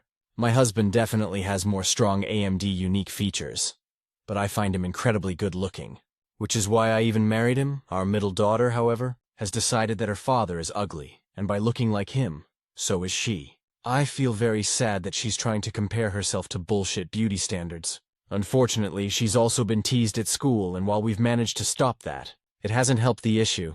Our daughter's problems with her appearance started when she was around 12. And despite therapy and us trying various techniques recommended by therapists, her attitude is unchanged, but it's really escalated the past few years when she started blaming her father for inheriting his genes. I have shut her down every time, but my husband just lets her blame him if I'm not around. Recently, my poor husband broke down in tears while we were in bed, and said he felt really guilty that our daughter looks like him, and that he can't help. He's ugly. He has never had issues with his appearance before, and was always very confident. I was completely crushed. My husband also said that we should maybe look into paying for some of the plastic surgery our daughter has demanded. I disagree with that completely, and we fought over it. The next day, I confronted my daughter and I told her I understand she has serious self-esteem issues, but she's being cruel to her father. This triggered a meltdown from her and she hasn't talked to any of us since. She hasn't left her room in nearly 2 weeks. She won't even eat unless one of us leaves food outside her door. My husband is gutted and is still blaming himself. Was I wrong to say what I did? Relevant comments. Commenter 1, as someone said, it's just a genetic lottery and she got what she thinks is the short end of the stick. Reading this makes me grateful that my kid doesn't blame me for suffering from a genetic illness that makes my kid unable to do most day-to-day things that other teenagers do. That being said, you and your husband are definitely not AHS, and your kid obviously needs more help than what she's been getting in terms of therapy. It sounds like it goes deeper than just being a bratty 17-year-old. I'm going to vote NaH because we don't know the extent of your child's mental health at this time. I hope she gets the help she needs, from a therapist that looks deeper. Reply. We have tried a few different therapists, but none have helped. It's been so emotionally draining for years. Commenter 2, NTA. But also, have you thought of getting her checked for body dysmorphic disorder? Granted, I've had self-esteem issues my entire life, and also look like my dad, but I've never felt it was his fault, and this just seems way over the top, even for just regular teenaged self-esteem problems. Reply. She's been evaluated for it, but it's not the case. The therapist says she's just looking to blame someone for something out of her control, but I think it's very unfair that my husband has to bear that burden. Commenter 3, NTA. Being a teenager is the worst, and when my self-esteem was at its all-time low. So in that sense, I sympathize with your daughter. However, unless she's entirely self-centered or dumb, then she knows that what she's doing is hurtful and wrong. If she's already been to various therapists, then sadly I'm not sure what would be the next step. but it's clear she does need help. Whatever you do, please don't pay for her plastic surgery. That's only rewarding her shitty behavior. She's almost 18.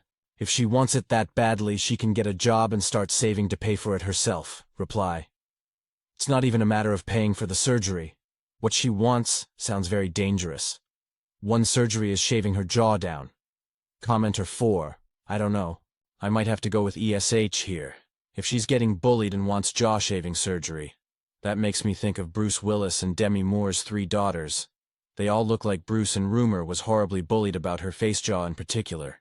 I agree the daughter is being horrible to her father, blaming him. But sometimes what is attractive or accepted as a quirky look on a man is not accepted on a woman. But is it possible that between her being your daughter as well as resembling your husband, you aren't acknowledging that? I do think she should wait and see if she grows into her face. But I wouldn't say that she shouldn't ever have surgery, however, if that's what she still wants. Reply. She doesn't have the average feminine features, yes, and it's a strong jaw. And I hate that she doesn't like it. But she truly is very striking. And an absolutely gorgeous side profile. But since I'm her mother, I get dismissed. The surgeries she wants do not sound safe at all. And she's still so young. Update. I've been asked for an update by a few people, so I thought I'd share. It's headed in the positive direction mostly. My daughter ended up moving to my parents' house last month. And while my husband and I were upset, the space definitely helped ease the tension at home. I go see her every day on a walk, but she's still holding a grudge against her father and refuses to see him, which makes him incredibly sad. But one thing that was brought up in the last point was something that made me angry at first. But after a few days, I saw the point. I love my children with all my heart, and to me, they're all incredibly beautiful. But I think I'm doing a disservice to my daughter by insisting to her that she is beautiful and not really trying to see her point of view. I am very attracted to my husband and find him handsome. But objectively, he doesn't have traditional beautiful features. And my daughter has inherited those features. So I no longer try to convince my daughter that she's as beautiful as her sisters. Because she's right that as her mother, I don't see her how she sees herself. And I can't really relate to how she's feeling because I've never had those thoughts. My husband and I have agreed to let our daughter have a consultation with a plastic surgeon once the pandemic is over. And we'll pay for some of the procedures she wants. But we did agree that jaw shaving is not a procedure we will be paying for. As much as it'll kill me that she wants to change the face I love and saw grow up, it's clearly a face that is ruining her mental health. And it's her choice what she wants to do with her body. I'd rather pay for a proper surgeon than for her to do some cheap, illegal procedure elsewhere. My next steps are convincing my husband to get mental help himself for all of this negative emotions he's been harboring for a while. That's another challenge, that's for sure. And even more difficult is how to fix the relationship between my husband and my daughter. I'm just at a loss for that. I need to get them in a room with a therapist. I'll be working on that. Thanks, everyone. Final comments. Commenter 1. Glad to hear that you've taken her insecurities seriously. But I would strongly recommend for therapy first before a consultation with a plastic surgeon, because she's still a minor. Good luck. Reply. She's been going to therapy for several years now. Commenter 2. Thank you for responding, and a very good thing if the therapy is about her self-image, but very troubling if she's still blaming her father for the way she looks, especially while in therapy. Is family therapy an option in this case? What does the therapist say about plastic surgery? Reply. That's kind of the issue right now. I want to get family therapy, but she's refusing. We're hoping that taking her to the plastic surgery consult will show that we are acting in good faith, and she'll agree to have a dialogue with how she's treating her father. We've done family therapy in the past, but this was before she was blaming her father. OOP when once again told her daughter most likely has body dysmorphic disorder and is handling this wrong. I find statements like this really bizarre because I've even stated in my original post that my daughter has been evaluated by professionals. Yes, multiple, and she does not have body dysmorphic disorder. Believe it or not, I have more of an interest in the well-being of my child than you, same random person online. And all decisions my husband and I have made have been guided by mental health professionals and doctors.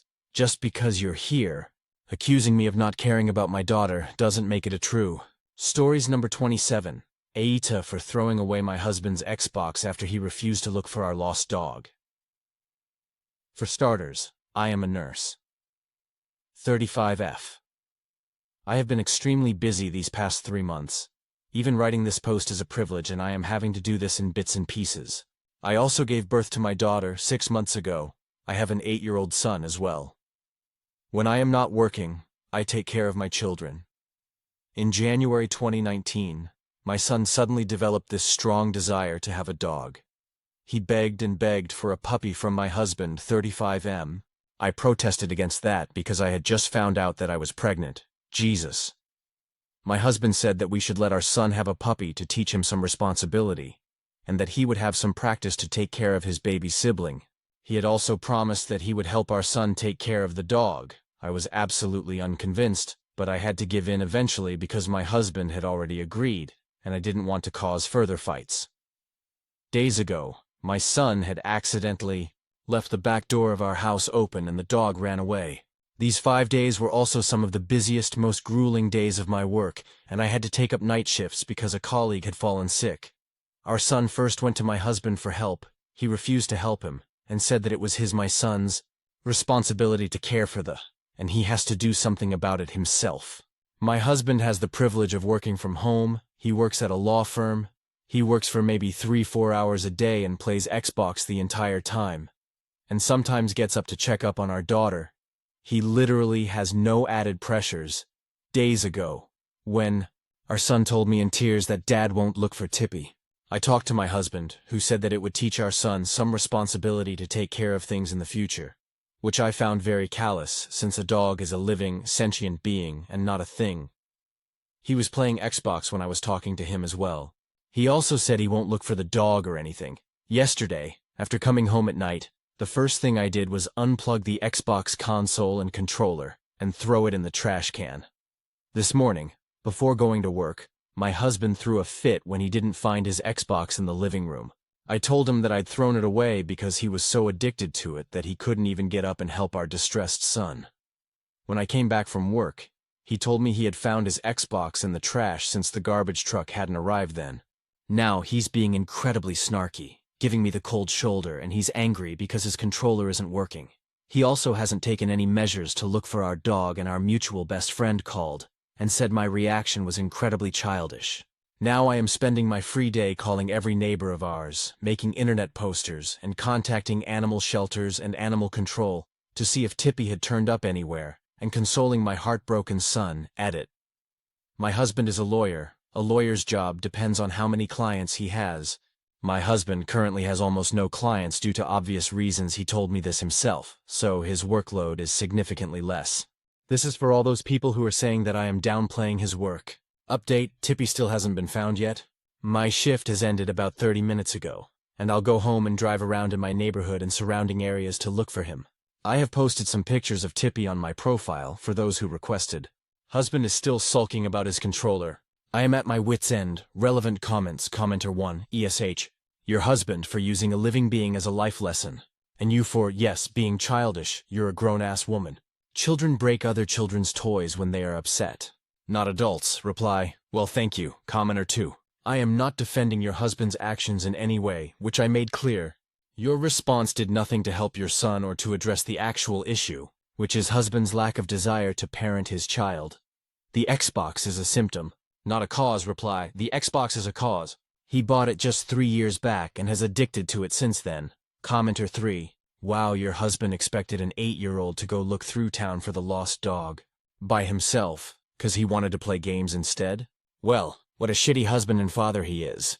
Your kid won't forget it, that's for sure. NTA. I would have saved the Xbox, thrown out the husband.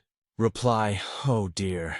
That made me laugh. I am just so exhausted both mentally and physically that my husband's lack of response was just the last straw. Commenter 4. ESH, I know, let me explain. Husband needs to be a bigger part of the family life. I'm a gamer and I spend about 50–80% of my time on my computer. But I watch the kids for at least half the day. Mind you, I could do more than that and I know it. Just because the wife works does not mean she does not need to watch the kids when she gets home. I work 8 to 10 hour shifts and came home to watch the kids to give my SO a break. Now for the dog, no matter how you slice this, both adults needed to be responsible to look for the animal. Regardless of trying to instill good responsibility in your child, You are going to let a small animal die to teach him a lesson. That is a bad idea. It just teaches him that he can ignore things that are troublesome, and they will just go away. Wife needs to realize just because you are upset with something does not mean you get to destroy things. It's a childish response. Yes, the husband should have went and looked for the animal, but you should have too. Once you got home, you both are at fault here. Now this last thing is kinda personal here, being a gamer. Throwing away or destroying progress to anything for a gamer is just about the worst thing you can do to them. Literal thousands of hours of time has been invested into some things we play, and to get rid of that or think it's trivial is not cool. If you enjoyed something for thousands of hours, then someone goes and destroys it, I bet you would be upset too. Reply, you assumed I do not care for the dog or kids normally. I do, it's literally on my post that I do. Also, I am looking for the dog. I literally got some time today, so I am doing my duty as a parent. I can agree with the last point. Thanks, commenter 5. I'm worried about your 6-month-old daughter. He just gets up to check on her sometimes. That's some serious neglect. There's so much development happening to her right now, and he should be reading to her, spending tummy time with her, etc. You need to intervene right now. Reply, honestly, genuinely speaking, I wasn't aware that he was this neglectful. I have been incredibly busy for these 3 months, and I didn't have the time to check up on my baby girl. I used to be home for the first 3 months of her life, and then I had to suddenly get back to work. Not just my husband. It seems I am a shitty mom too, commenter 6. So is your 6-month-old home with him all day while you are at work? Reply, not all day. She was just these 5 days. I try to take up night shift 6-hour shifts most of the time to take care of my daughter in the morning. I have already explained why I had to do 12U shifts in these 5 days, commenter 7. Well, way to downplay that little tidbit. Sometimes gets up to check up on our daughter. He literally has no added pressures. He is responsible for you guys' 8-year-old, 6-month-old, and working at home still, but also playing hours of Xbox every day. The fact that you glossed over his responsibilities so casually and played up how grueling your work has been makes me doubt everything in your story. So, I guess who knows if YTA or not. Reply, let me tell you my work schedule. Perhaps this will help. I worked 12-hour shifts these 5 days because one of my colleagues was sick. Most other days, where I work 6-hour shifts, I take up night shifts to stay home and take care of our daughter and son in the morning. I have written everything there from personal experience and from what my son has told me. I literally left him alone for 5 days, and he has caused this fiasco. Commenter 8, I understand what you are saying. He has been responsible for both kids, ages 8 years and 6 months, for the last 5 days, 12 hours a day, while you were working day shifts, which means both children are up a majority of this time. During the day and during this time, he was still completing his work from the law firm, in which you have said about all of this. He literally has no added pressures. It sucks about the whole dog fiasco, and maybe your husband is a complete asshole, but boy oh boy are you downplaying everything he has done while telling us how crazy your job has been? Reply, boy oh boy, he is a lawyer. His workload depends on how many clients he has. He himself has told me that he doesn't have to work much because of this pandemic.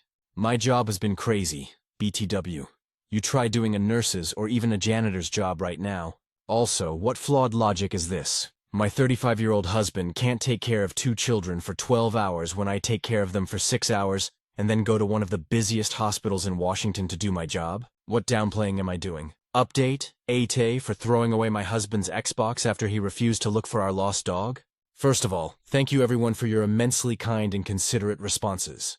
I am thankful to each and every one of you to give me such beautiful and encouraging messages. These kept me going, no joke. Tippy was found 2 miles away from our house, a day after I posted ads and posters on several platforms and websites. A kind lady living alone had found him near her street, starving and exhausted. She responded to my calls for help on Facebook, and I am utterly thankful to her. We need more people like her in this world. My son and Tippy are both ecstatic to be reunited. He takes care of him just like he did before. Only now I have some time on my hands to help him as well, however. My son is still wary of his father, and he'll likely remain so for a long time. Now he doesn't ask him for help at all. As for my husband, he now treats Tippy as if he doesn't exist. He went and bought a new Xbox controller right after Tippy was brought back, and now demands that I pay him for damaging his property. I am willing to pay because I realize my impulsive response was not the best decision, and nor was it the best way to deal with my situation. My approach towards my husband's Xbox and my husband's approach towards Tippy were both horrible and irrational. Many of you mentioned that my husband may have been neglecting our daughter. It's unfortunate that you were right. I started to notice some tender area and red skin around my daughter's diaper area around 2 weeks ago. She was uncomfortable, irritable, and put up a fuss every time I tried to change her diaper. Turns out she was suffering from a diaper rash. Diaper rashes can occur for a variety of reasons, none of which were applying to my daughter. She wasn't on antibiotics, she had soft cotton clothes, her bowel movements were normal, and we weren't using any new products on her. This left only one option. Her diapers weren't being changed frequently. I was away from home for 5 days.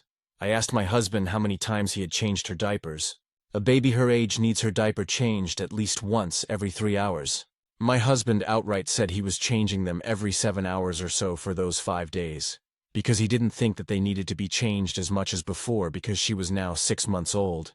He had raised a son with me before. It's a ridiculous excuse. The diaper rash is gone now. But now I am scared to ever leave my baby with him when I go to work. I will have to sit down and reconsider everything, and have a long talk with him soon. It's inevitable. He still plays Xbox, just like he used to play before. I will never forget how a bunch of strangers jumped to help me find our dog. Thank you, you lovely people. Relevant comments. Commenter 1. I've been concerned. Thanks for the update. How are you feeling about your marriage? You seem to be the only adult in the house. Reply. Good question. I don't think I like this change in him. He genuinely was not like this before. I think counseling is something we have to consider. Commenter 2. Sorry to be so blunt, but you guys are beyond counseling. He is abusing and neglecting your children, and you need to cut all ties.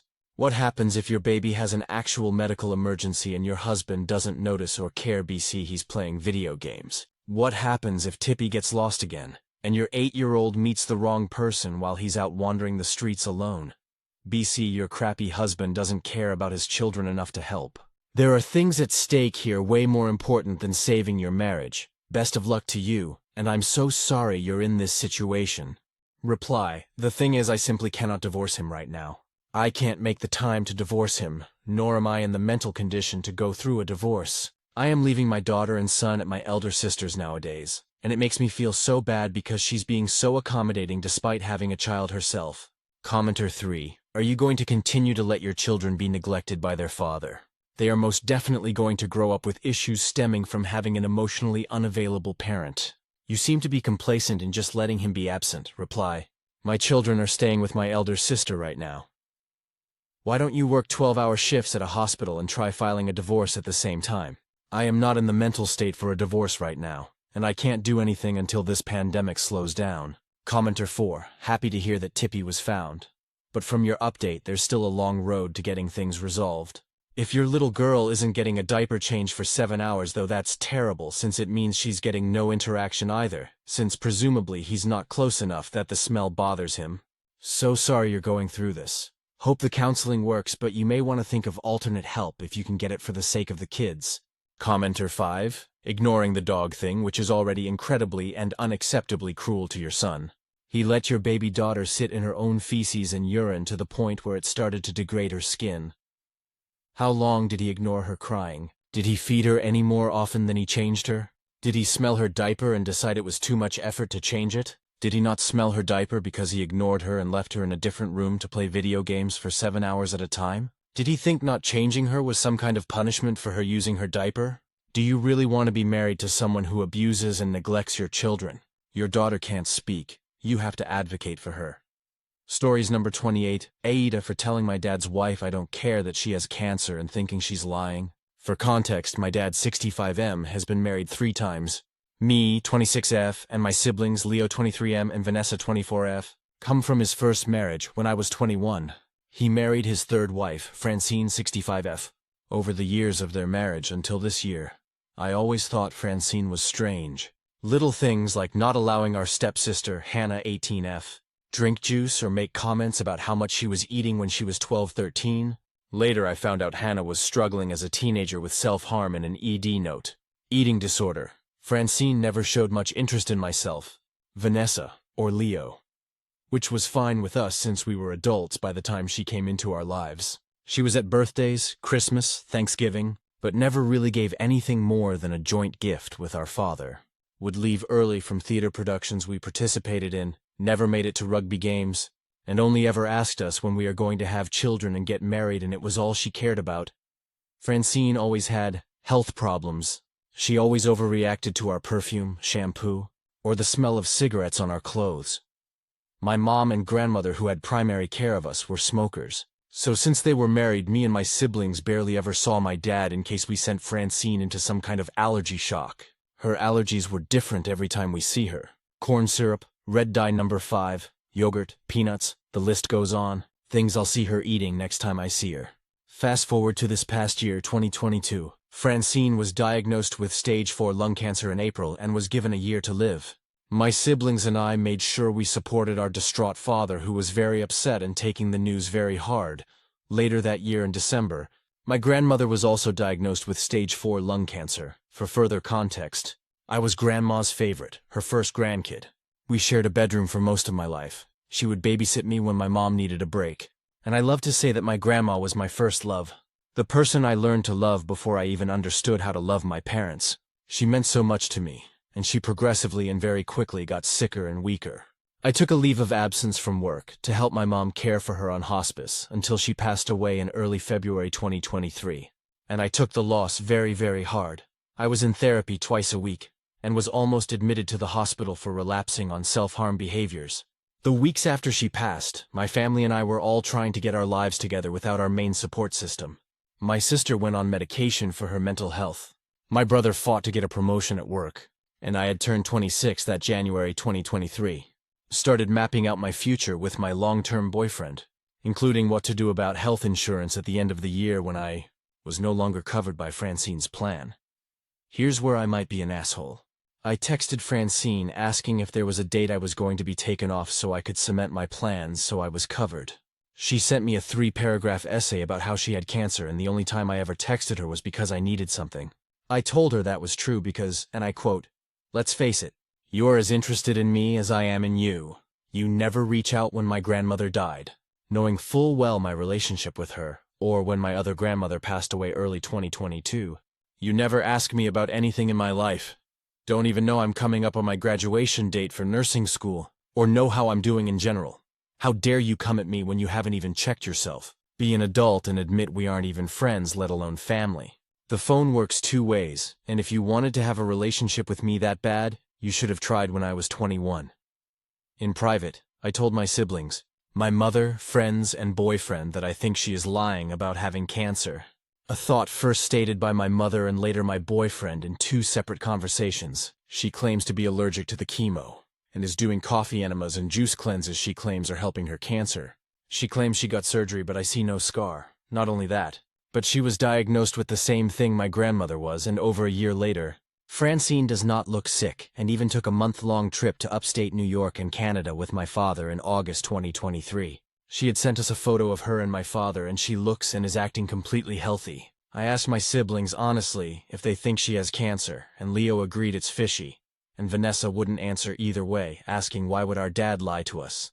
I pointed out that Dad seems like he never goes to the doctor's appointments with Francine, and just tells us what she says, and when asked further question, he says he doesn't know, or sighs and shakes his head.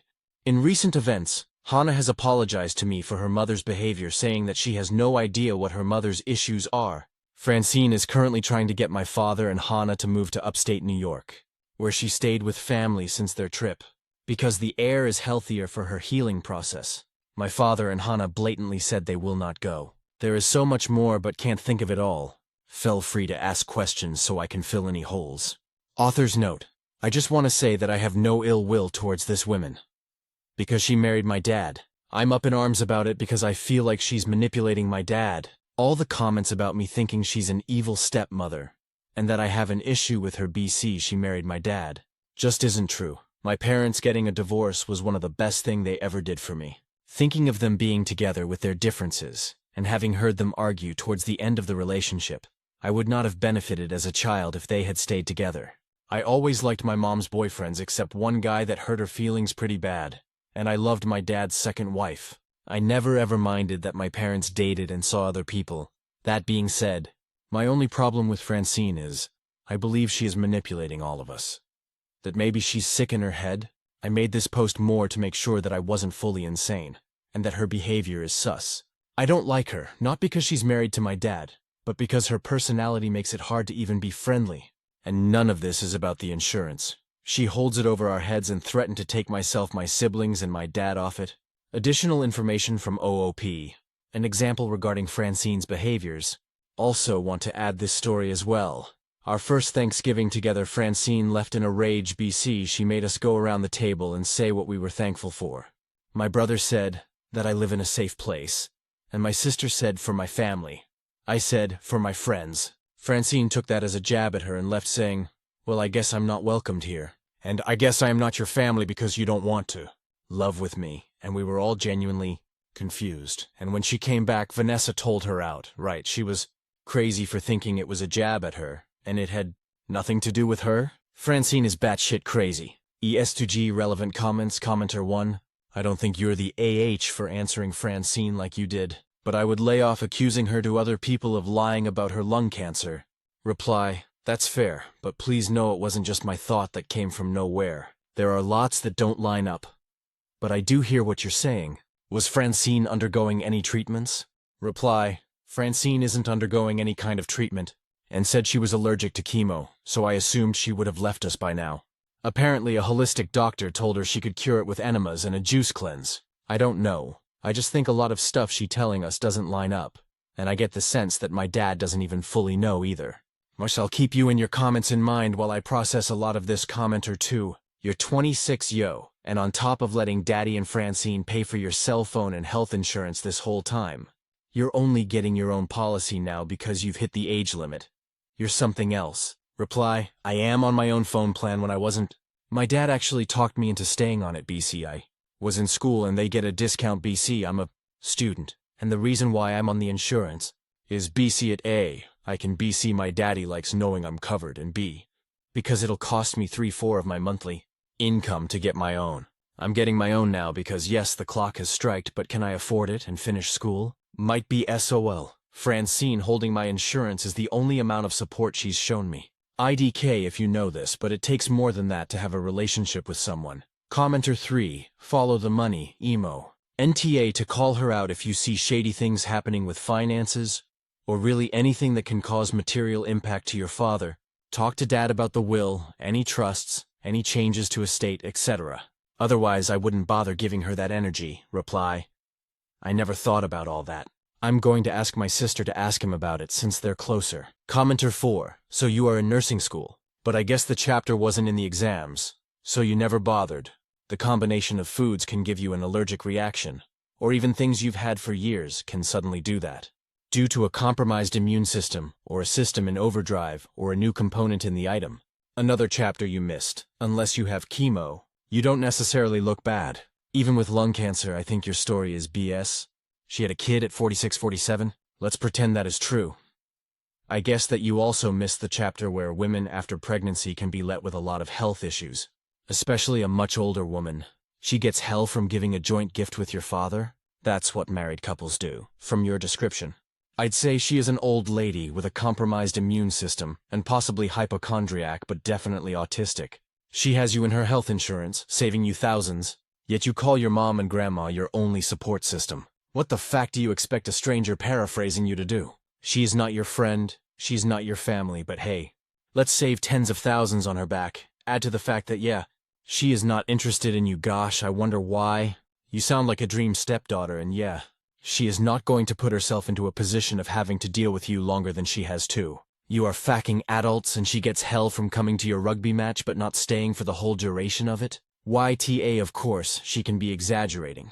Of course she can be making the whole thing about herself. But even if she is pretending about the whole cancer thing, ESH, you are not innocent or nice. Even if she is dying, she is not going to accept you suddenly driving her to her doctor's appointment. She is only good enough for you when you need something, and she needs nothing from you. Reply. I'm not that far in my schooling yet. When I said I had a graduation date, it was my projected plan. Yes, she had a kid that late, nothing like Reddit to diagnose my dad's wife with autism. What a weird thing to say. Here's the thing. She's never acted like my family. There are things in addition to theater, matches, and gifts that prove that. For example, later when I tell her she never talks to me, Since this happened in February, I haven't spoken to her. I'm sorry, but I don't owe her anything when my dad had us be put on the insurance, a thing she threatens him with. Whenever she gets upset, she threatened to take all of us, including him, off the plane as part of his child support.